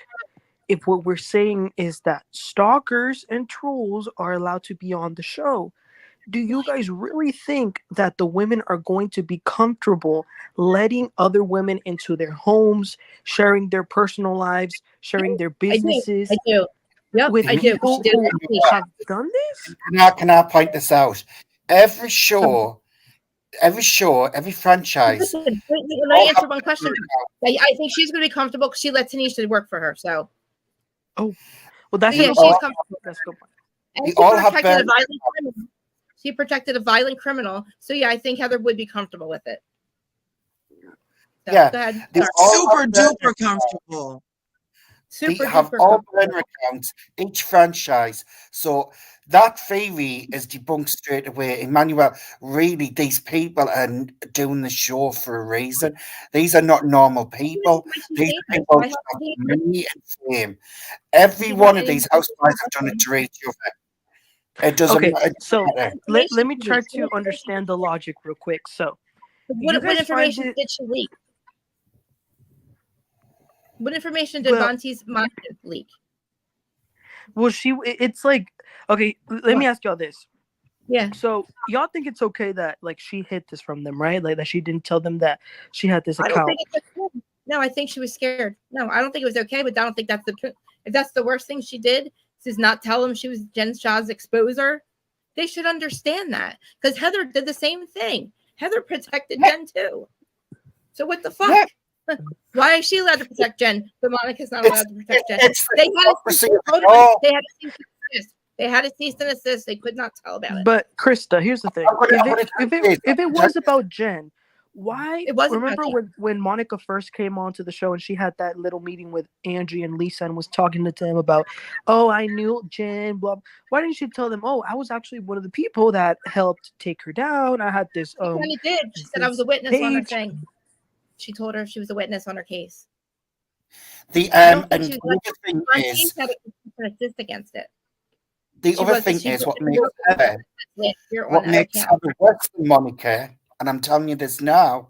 She knew what Jen was doing. She lied for Jen. She received presents from Jen, and the presents what she received from Jen came from those people who she stole the money off. What presents? So in my eyes, she gave her stolen property. That's wonderful. Yeah, my eyes, Heather is as low down dirty than what Jen is, because knowing all this. Why did Jen try to get this poor girl to commit fraud and give her stolen property so she could get a listen.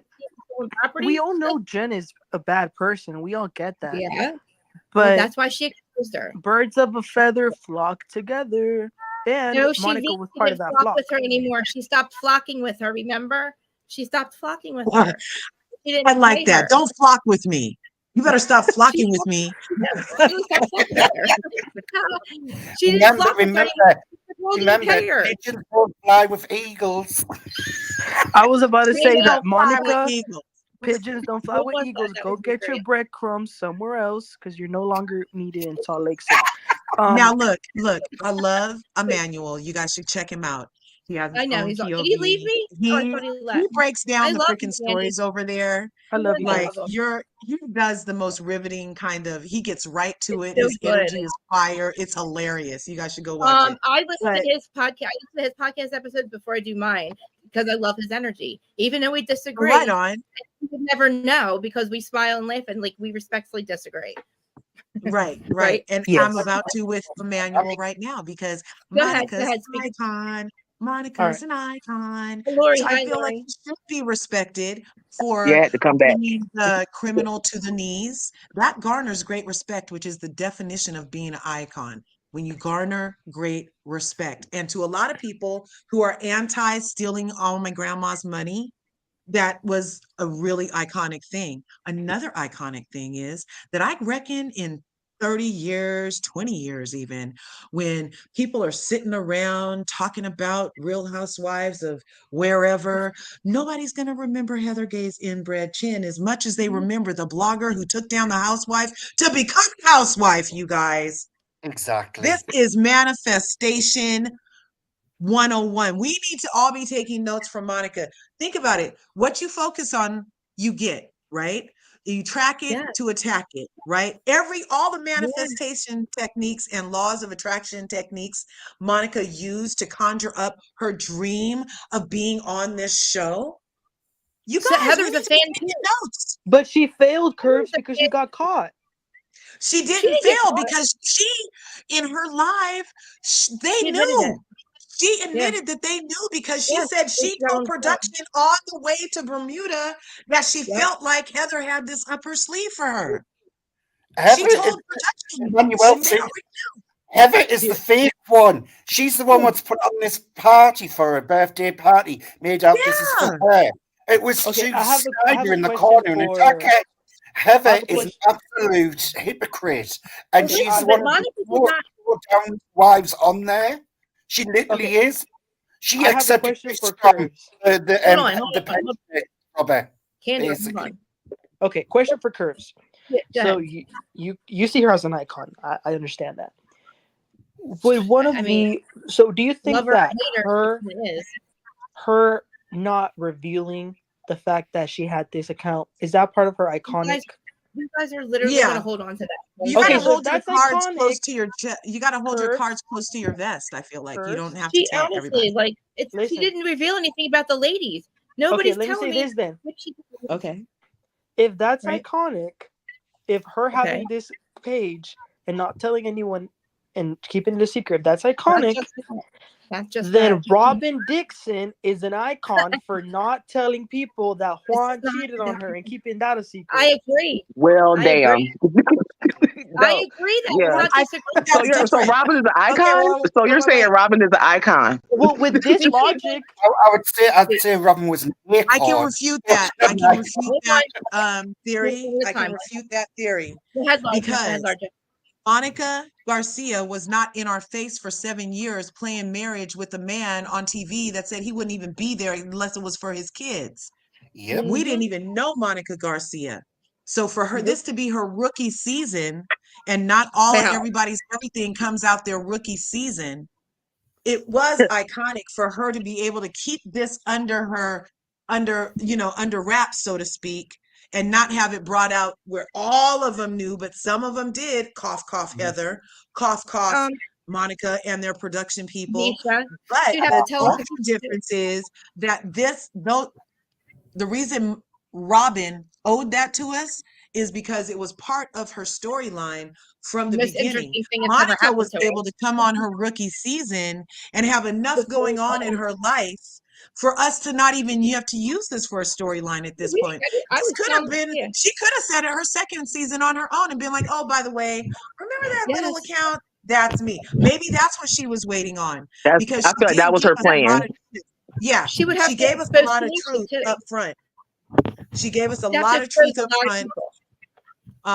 But she didn't play in our face for 7 years like she was married to Jen. We are just meeting Monica.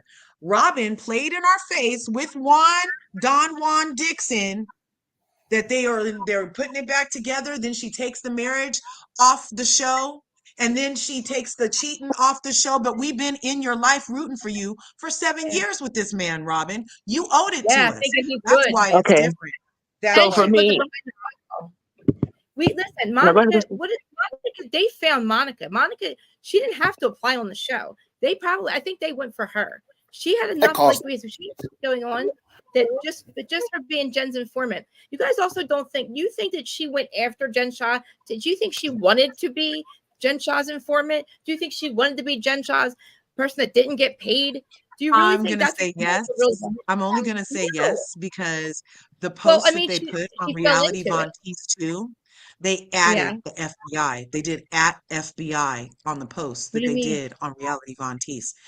That's what I'm saying. She knew. That's why I said before. I feel like she knew that there was a situation with Jen because she said a friend of hers contacted her and said, "Why are you working for Jen Shah?" No, she contacted that friend when Jen Shah was not paying her. Jen said, "Why don't you do this?"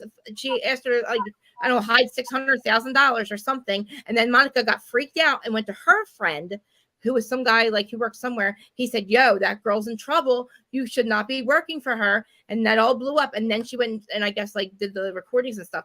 But listen, if she exposed that, she'd have to expose Tanisha and everybody else that's all kissing Heather's ass and in Heather's face for the last year and a half or 2 years. The whole time. Okay, but this is also my thing. I'm sorry, this is my thing. I do agree. Monica is infamous at this point.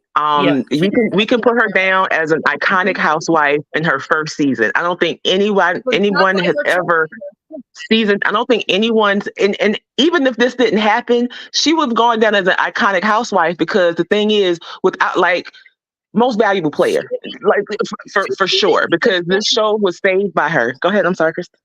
She didn't plan for Jen not to pay her. You know what I mean? She didn't plan on Jen saying, "Can you go commit fraud?" And think about it. She was trying to get on the show being Jen's assistant. That Jen just happened to fuck her over. And she's like, oh, now she blew her shit the fuck up and made her stamp in housewife history. But so did Tanisha tried too. The only reason Tanisha's talking now is because she got caught by Heather. Supposedly, Heather figured it out. So with that logic, they both, and I feel like the other names that were bleeped out were other people that may have worked in low-level positions for other people throughout the show. And so with that being said, again, everybody in this little group is involved with this account in some way. Now, with that being said, one of the trolls from this troll account has made it onto our show. So now and let me put it in this perspective real quick. All of y'all have your own channels, so on and so forth. If I came in here and caused ruckus, commotion, issue, a problem between the four of you, but Krista knows that I might have said this, that, and the other, and then I'm exposed, are you still going to trust me within your group? That's where it goes back to me for Monica. Because I hear everybody saying Monica needs to come back. Yes, if Monica comes back, and I really want Monica to come back. I want everybody to get what Monica coming back looks like. And the thing is, I want the girl to have a job. And if Monica comes back and everybody hits that stance, I don't want to work with her. I don't want to film with her. The only time we have a filming with her is when we're in a group situation. How does that look? Because no one is actually going to talk to her at that point. They protect the front. No, let's leave Jen Shah out of this, because I think those women, when it comes to Jen Shah, I think those women was cool with Jen Shah. I understand that, but Jen Shah was in that core group to begin with. They had some type of allegiance to her that we don't understand. They felt like they were lied to by Jen Shah because Jen Shah lied to all of us because she made everybody think like, I'm not guilty. We thought she was guilty. We were looking at these women like they were crazy for continuing to befriend this woman, because who would want to be a friend with Jen Shah? She was a tyrant. So I feel like when they have someone who reminds them of Jen Shah in some ways, not that she's thieving or anything like that, but her person, she's loud, she's boisterous, that reminds them of Jen Shah. I feel like it's a visceral action for them to just push her out of the group at this point. That's fucking hypocritical. She never raised her voice. She didn't act like a freak. She didn't freak out like Jen Shaw. She sat at that table. Who didn't raise their voice? Wait. Who didn't raise their voice? Monica raised her voice all the end. In the very end, but every time they went after her first. Every party, and she sat there. She was calm. She fought with her mom. She made friends with all of them. They were so good. They loved her. You know, the Bahamas, whatever. Heather did all this for her, but supposedly she knew about this, right? She knew about Von Teese before Bahamas. Nothing's making sense. Monica's not dangerous. She's not any more dangerous than the girl that gave you a black eye. You think that this is like some kind of like Monica didn't plan this. Like, I'm gonna say it. All she did was expose the fraud. I feel like calling Monica dangerous. That's dangerous. I want to see the proof she talks shit on the other lady. Where's those DMs at? Me too. That's what I need. That's where's all that proof? But you know what, you guys? Monica's Monica, we know Monica talk shit on the other girls because she's admitted that she knows all this stuff on the other girls because of what Jen Shaw said.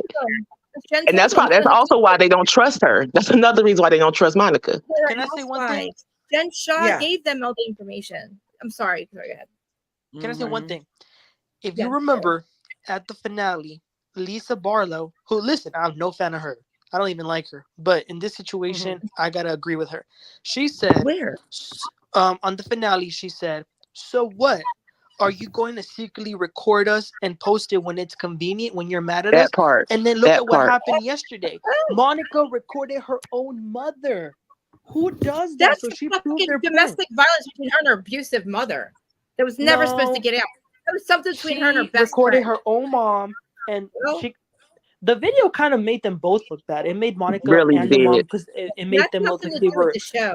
It made the mom look like she was in on it too. How dare her release that? That is nothing to release. That's not to be proud. Who released it? Tanisha. Tanisha swears she didn't. Tanisha swears she didn't. How did Tanisha get the video? But how did she get the video? Monica sent it to the group chat. That's what she said. She gave everything to Heather. Wait, how did Tanisha and Monica were good friends, and Monica was upset about the situation. That's why she had the video. That was just supposed to be between two best friends when Monica was upset about something happened to her mom. You're not supposed to release that. That's nothing to do with the fucking show. Pissing me off. They all went after Meredith. Where's all the fucking where did Monica go wrong? Where's all the DMs that were so bullying, so dangerous? Where is all the fucking proof that you screamed at Meredith for 3 weeks and you had to believe one or the other? You wasted our time. Where is it? Monica did nothing wrong except she exposed her fucking some fraud girl who tried to get her to quit. And then plus, can I just say real quick? Tanisha's the one to continue. The internet troll. An internet troll, the definition, you know me in etymology, the definition of a troll is a person who posts or makes inflammatory, insincere, digressive, extraneous, off-topic messages and try to provoke others into displaying emotional responses or manipulating others' perceptions, thus acting as a bully or provocateur. When you are telling the truth on a person, that is not bullying. You're not being a bully if you're using a video of the lady cussing you out to expose the lady as a cusser outer.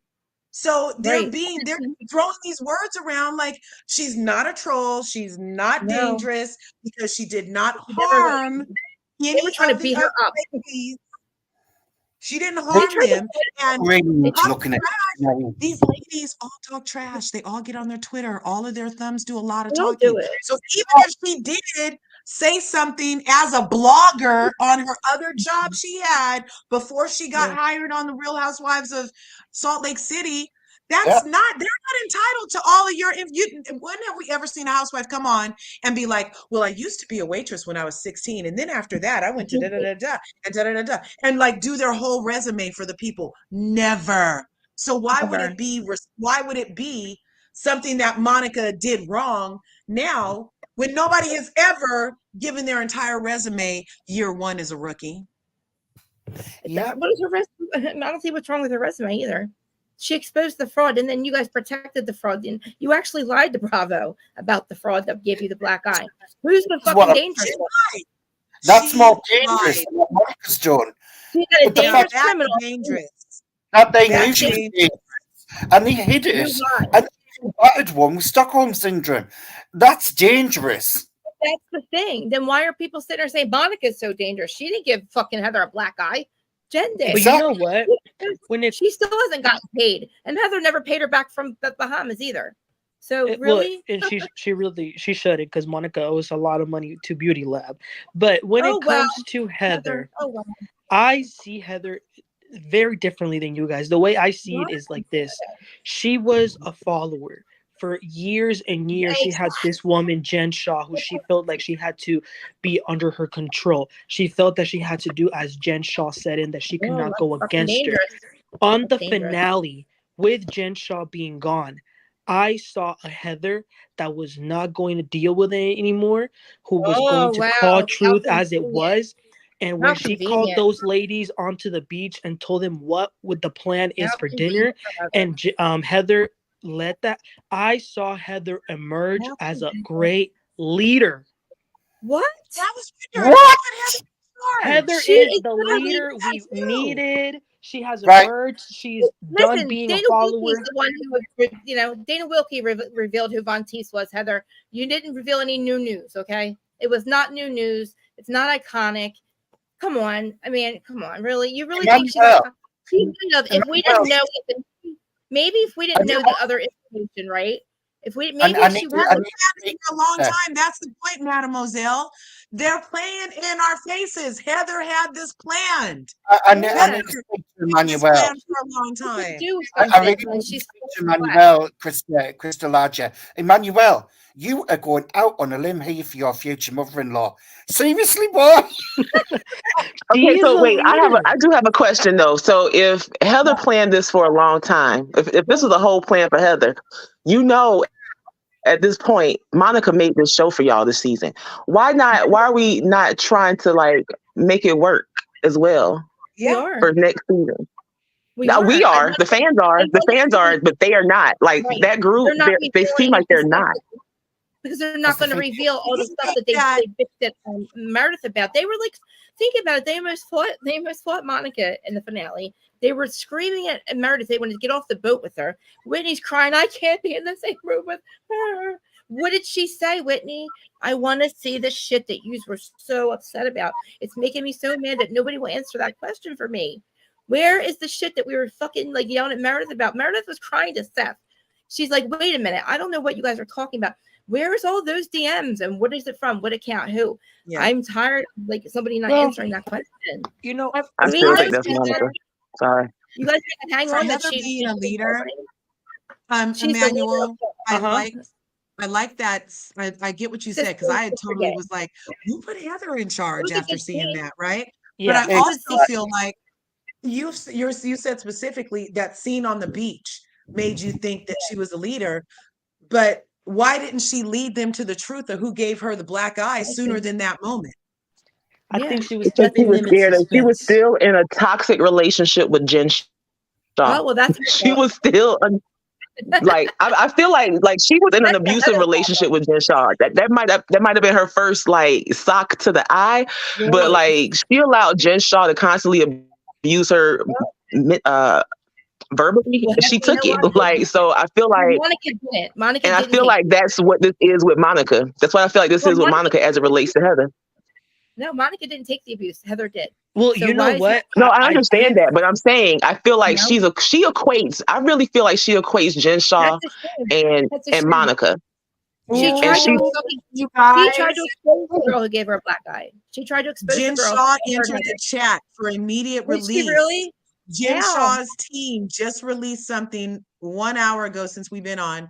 What is it? Dear fans, media commentators, I'd like to begin by expressing how thankful we are on behalf of Jen Shaw and her family for all the positive, heartfelt messages sent out over the past year. Jen has received thousands of handwritten letters, including blah, blah, blah, love and support from the fans.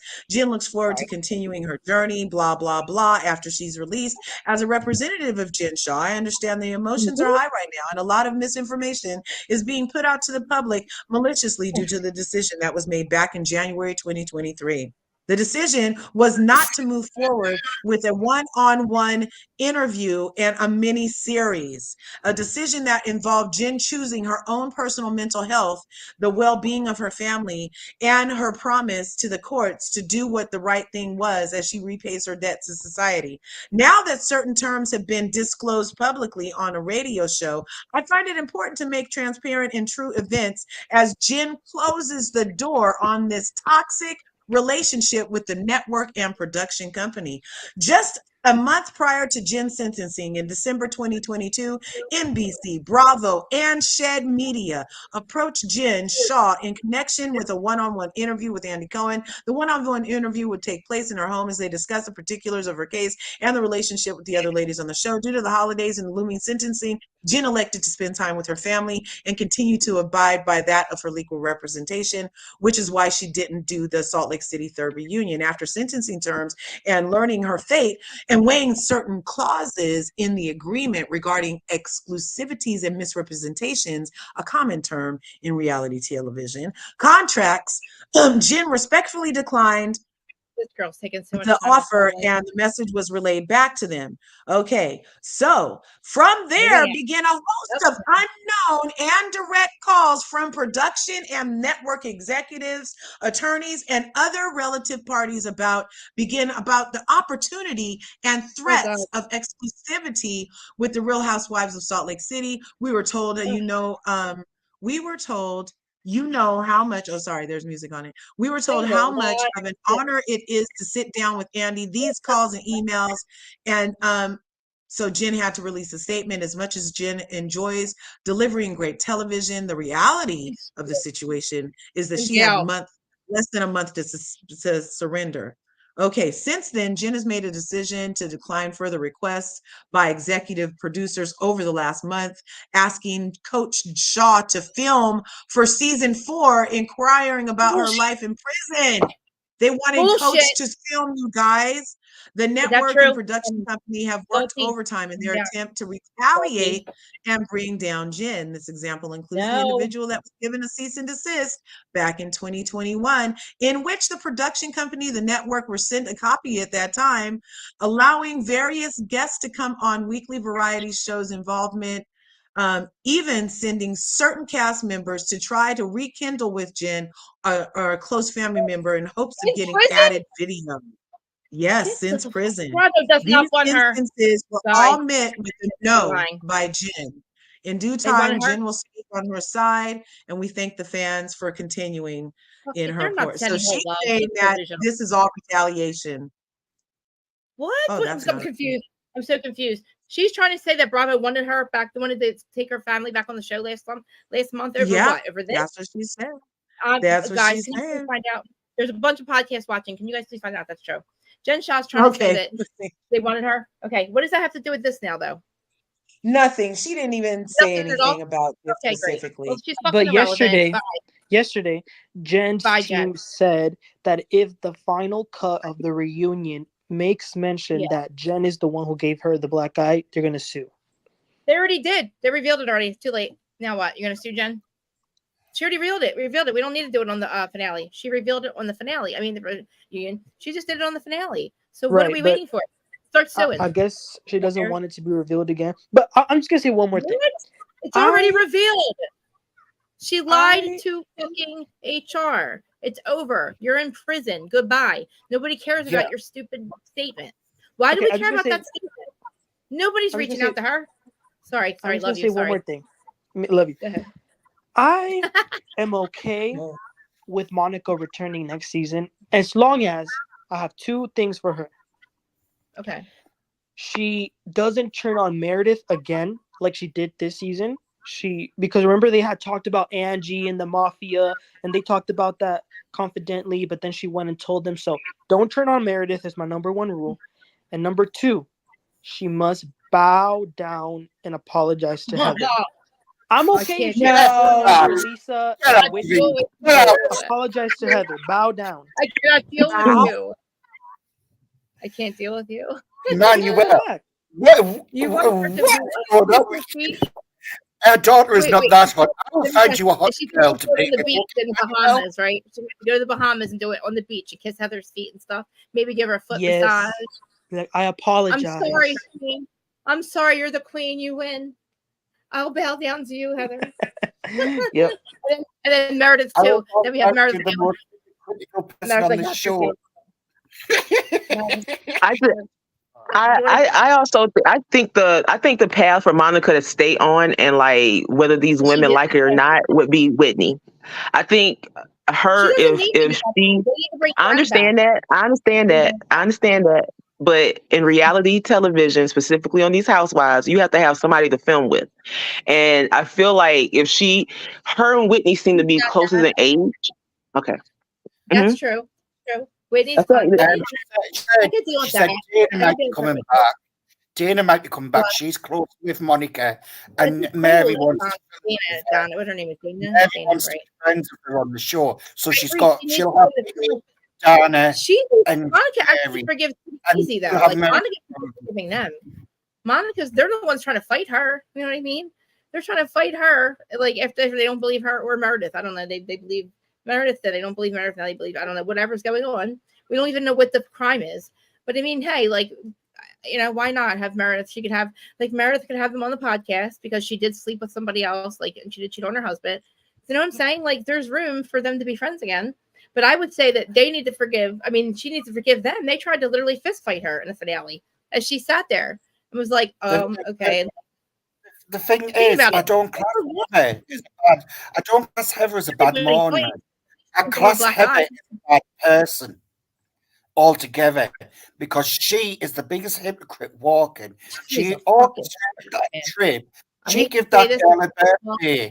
She gave that girl a birthday and then turned on her, knowing what she was going to do. That is what you call. Like, does she really like the Mormon church? Kind of seems like she's running a Mormon church to me. I don't trust her in that group. That's the one person I couldn't trust in the group. You have someone working for you, your hairdresser, who you probably tell everything to, who's secretly recording her friend. I think we've established that Heather is a bad judge of character based on the friends that she has and the people that she chooses to keep around her. That's also why I feel like Whitney and Monica would be a great duo on the show to deal with the Lisas and the Merediths and the Heathers, the self-righteousness specifically that the three of them tend to have as it relates to, especially how how they view Whitney in the past. But yeah, I just feel like I just feel like her in to stay and actually still make ground with the rest of these women would be Whitney. Let me ask you a question. What would happen if the producer didn't hold back the ladies that were trying to fist fight Monica? What were they going to do? They were literally had to be held back. Were they going to fight her? Like, they were going to do something. They were going to do something. Because when Monica when Monica told Angie, throw the flowers, just throw them. She didn't do anything. Because they held her back. Bravo had to come out and hold them back. They didn't hold her back. They didn't hold her back. She put the flowers down. Like nobody took the flowers out of her hand. That was hilarious. Monica deserved her flowers. I'm telling you that. She deserved her flowers. And she had no right holding them down. What were they so mad about? I don't understand what they were so mad about. No, I feel like I've heard this before, them say this about the housewives. When they have arguments, it's not about what's happening in the moment. It's about how much camera time you're getting, how the popularity that you're getting. And I feel like that was an element of that with Monica. Because I mean, like I said before, Monica came on this show and made it look easy, like the fortunate relationships. Right, exactly. She made it look easy, and it's possible for those women.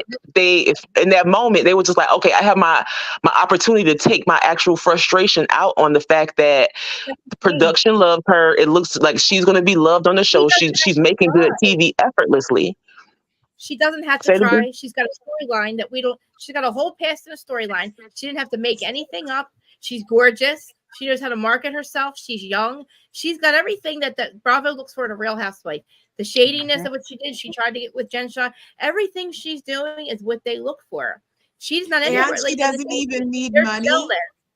Huh? They are. And she doesn't even need money because Bethany Frankel wasn't rich her first couple of seasons. She was a That's struggling Right. She was businesswoman. not.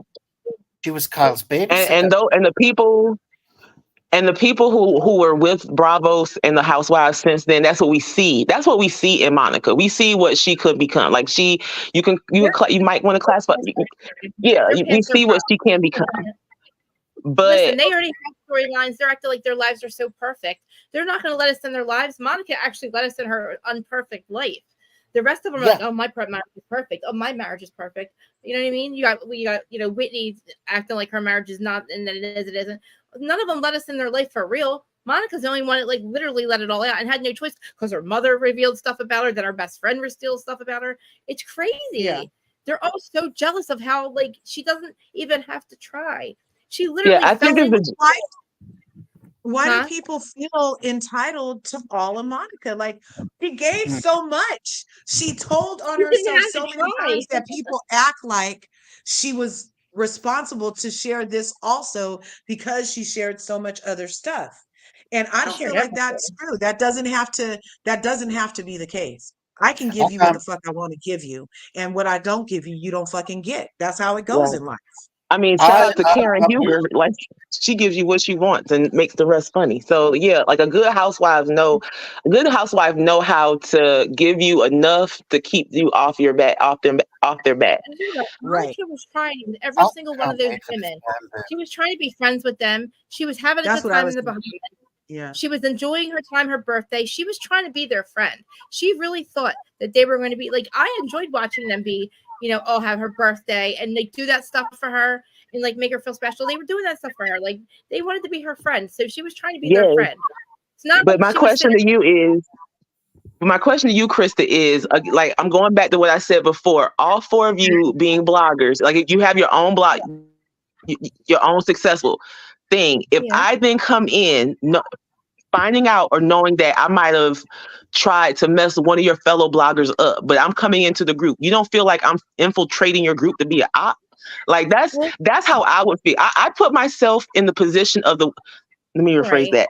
In this situation, I'm putting myself in the shoes of these women. I'm not putting myself in the shoes of Heather Gay. I'm putting myself in the shoes of Lisa, of Meredith, and of Whitney. Like, because let's say Heather knew ahead of time. She was the only one who knew ahead of time. Like, if I found out this is an op who's been talking about the other one, she has video of this other one, whether she said it or not. Like, there were things said about me on a Twitter page. Like, I'm looking at you questionable.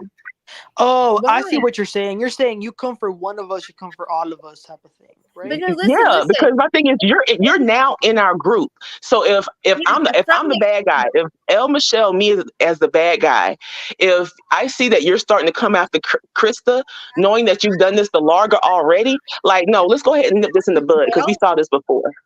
Is Larga in jail? Yeah, I get that. Totally. Listen. No. Because the person that she went after, the friend group, also screwed a bunch of them over, is now in prison for lying and hurting them. She didn't screw over anybody she screwed over the same friend that they literally don't want to fuck with anymore. The same friend. It's not like she went after all of them. She went after the friend. I understand that. You know what I mean? But I would listen if it was Larga, say Larga, Jen Shah, and you're coming, and I'm like, I'm like Heather or something. You're Monica, right? And you got screwed over by Larga, and then we found out I was protecting Larga. Of course I would. She's my friend. I'm protecting Larga. Then I find out she's been lying to me this whole time. Gives me a black eye. Goes to prison, and I'm like, okay, I'm so sorry that she screwed. I would be upset with my friend who screwed you over. I'd be like, Larga screwed you over. I'm so sorry. Like now I see why you did that to her. I would literally be like mad at Larga for doing what she did to us, and then like you too, and you trying to come into the group and go, and I had to expose her, she hurt me, and we'll be like, yeah, she hurt us too. Think about it. But it's like, but she did not come into the group like that. I find out about you at the end of our, like, not at the end of our friendship, but after months of us having this friendship, I find out who you are, and me, Monica, you find out that I also, what I'm associated with has also talked ish on you, on Candor, on Emmanuel. Like, it's not just Larga, it was everybody, but you might not have gotten the same brunt of it. Like, initially, when you first hear that, girl, get out of my, like, you came in. I didn't see Go proof ahead. that I'm sorry. like anybody else was talking. See, I didn't see proof that Larger or like you were talking shit on everybody else, just Larger. I haven't seen Right, proof that you were but talking shit to my friends. you I'm don't just, see I it. mean, But the thing is, in the moment, let's just say in the I get moment, it. in I the get it. moment. I know what you're I Okay, get it. I okay, know what you're saying. It's like right if you say it like looking from the outside, I understand exactly what you're saying. You wouldn't want to snitch in your no matter what, you don't want to snitch in your group. Like no matter yeah. who she snitched on, it's like having a snitch in your group. I see what you're saying. I see what you're Like saying. But if her as a friend, she cannot have any electronic devices that's around me. true. I'm just Well, I being mean, real. But yeah, That part. yeah, but I mean, is everybody else doing things wrong? Like, it's not like the rest of the girls are like doing anything wrong. They're partying with her, having a birthday party with her, trying to dress up, doing theme parties, shaking some, like, trying to make, cheese or what is it, bread, whatever they're trying to make, Oh, they were butter. making butter. butter. Like, Hmm. she's like, for every time like Heather's like, you got to forgive Lisa. She's like, okay, her mom tries to expose her. Like maybe she lied. I don't know. Like I don't know what happened with her dad, but like there's a lot in her life that like we could have like really focused on other than the fact that she exposed the one person who we know has screwed everybody over, hurt everybody, lied to them, beat them up, made them fucking scared, made them anxious. They admitted that with Jen lying for Jen, they said they were all so anxious every day. They were literally Yeah. on eggshells when Jen was around. So literally, like, how do you think Monica felt this whole? She was probably. I would be scared to tell you that. Like, I don't know. I would kind of be scared. Like, look, I'm in this friend group now. Like, we all got screwed over by the same person. I agree. She should have told them in the beginning. But then Heather not saying anything. Heather should have understood about Von Teese. Why she protected Jen too?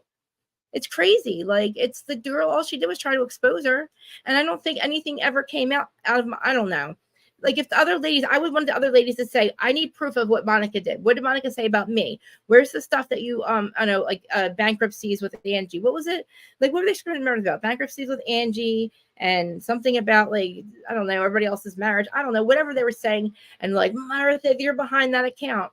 Where's all those accusations at? Like, was she really that account that was going after the other ladies? I don't like maybe Meredith was the person that was like, where's the other account and who was running that? Who was getting blamed for all that, yelling at Meredith? They were going to end their friendship and you couldn't believe her or me, her or me. I got a timeline and this one, I believe her. It's like, what are we trying to believe? I don't know what you led up to this moment and you're still not showing us what we were believing them for. Like, where's the DMs that Meredith supposedly sent that we believe Meredith? Or where's the DMs that Monica supposedly sent so we would believe Monica? Where's the proof, Heather? Where's the ones that Monica said? Where's the ones that Meredith said? I'm confused. All I have ever seen so far is shit about Jen Shah. Think about it. And maybe talk shit. Like, yeah.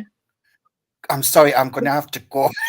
I've been on here ages. I've got stuff to do. Sorry, but I will say on my last. I will say on my last note. I want Whitney to go and sort her marriage out and change some butter with her husband in private and not put it on screen for us to see. His business is in trouble. And I wish Heather would go and change some butter, and then she might lighten up and stop being so hypocritical and manipulative, doing what she's doing. And God save Monica. This girl should say something to Heather. Maybe she should get a warning for lying to them. An investigation about somebody who is a violent criminal. She lied to them. She lied to them. But no, it's been great. Being a secret blogger much more excited than making tequila. Come on now. It's been great chatting with you, Krista, as always. Leah, I love hearing when you've got opinions. I love it. And love it. Candor. And Larger, you know fine well. Just wait, L, is that L for Leah? No, it's for Lori, but I know he's talking about me. It's fine. My L is for Leah. You said, I was like, who's Leah? Sorry. I know he said Lisa, you and Leah. It's Lori. Laurie, sorry. I'll get it right. I can apologize. Sorry about that, Laurie. I love you so much. And Larger, you know fine well where you stand with me. We think too alike. It's unreal. Yeah. As for little Emmanuel lusting after Heather's daughter, protecting his mother-in-law. Come on. Mother-in-law, wait. You wouldn't marry Heather's daughter? You wouldn't marry Heather's daughter? Who, wait, how's Heather your mother-in-law? I'm confused. Which one do you want? The oldest daughter. Really? She's cute.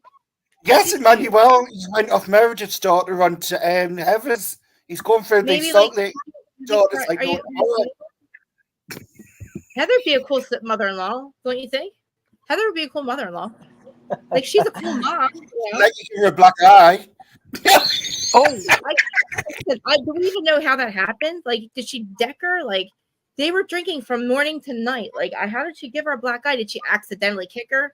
Were they wrestling? Like, she had is she gonna scratches, say? remember, in her arms. Yeah, she had scratches. Mm-hmm. Oh my God, you're right. Mhm. Wow. Anyways, maybe Jen got blackout fighting drunk. Kander, have a good one. Have a good one. I'm trying to get out the room. I'm trying to leave. All right, Margie, bye. You know where I'm at on IG. You've got me IG now. In my Yeah, I got you. You know I'm on IG. And Krista, will you answer your bloody messages? I'm going to check them and see them done. I literally been up since 3:45. All right, and I got ready for here. Now we've been on this for 4 hours, so I'm like ready to die. As soon as I get off, I'm gonna eat my M&Ms and I will go through my chat. I've got to go feed me cats. They're hungry. Yeah, right. I just, So I love you. I'm glad that we all respectfully disagree all the time or agree. Yeah. Which is like, see you in a we bit. all Bye.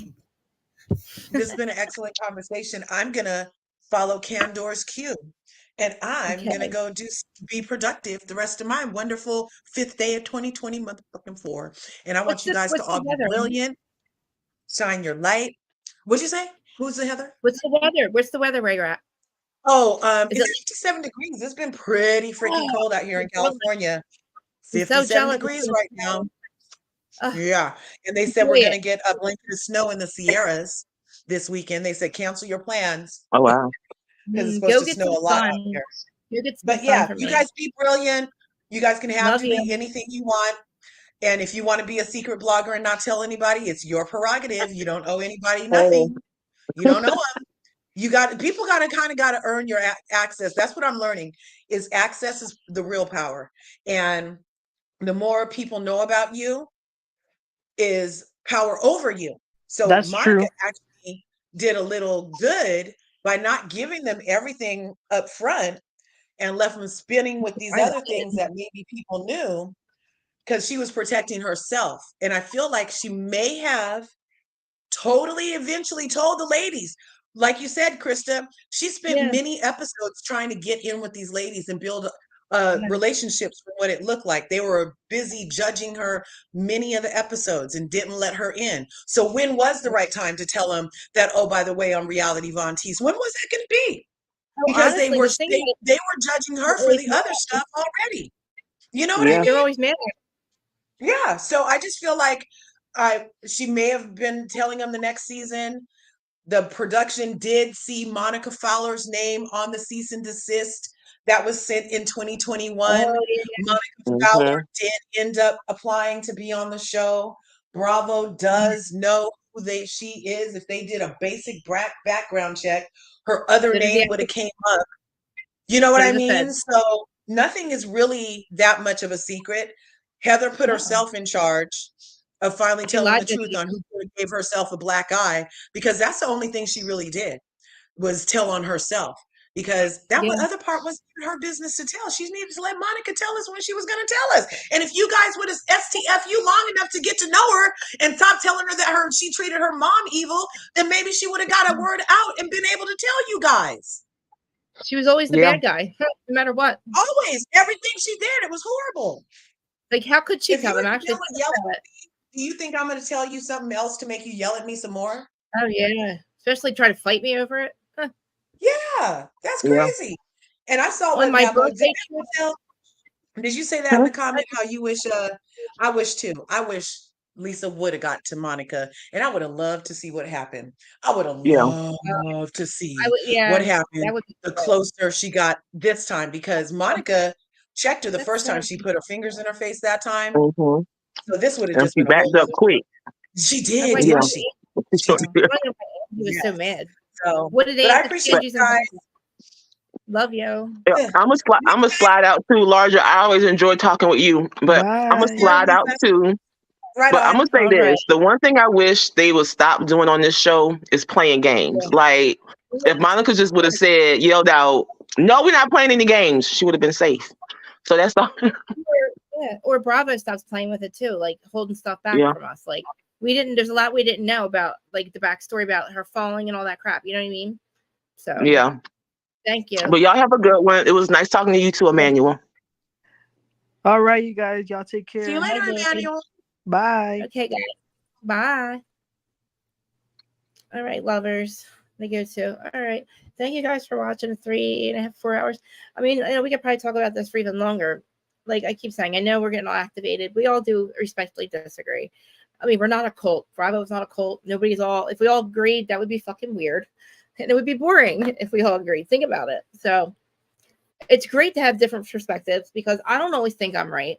So that's why I'm here, and I'm not a cult. We're not a cult. So like I like different perspectives. That's why I like a lot of different people come up and say, and that's why I just stay quiet. But I just, and then I say my piece. But like I just can't get past Heather. She made me mad about the Black Eye stuff and the Jen Shah stuff, and now it's like Jen Shah's taking so much time off our lives. Like, oh my god.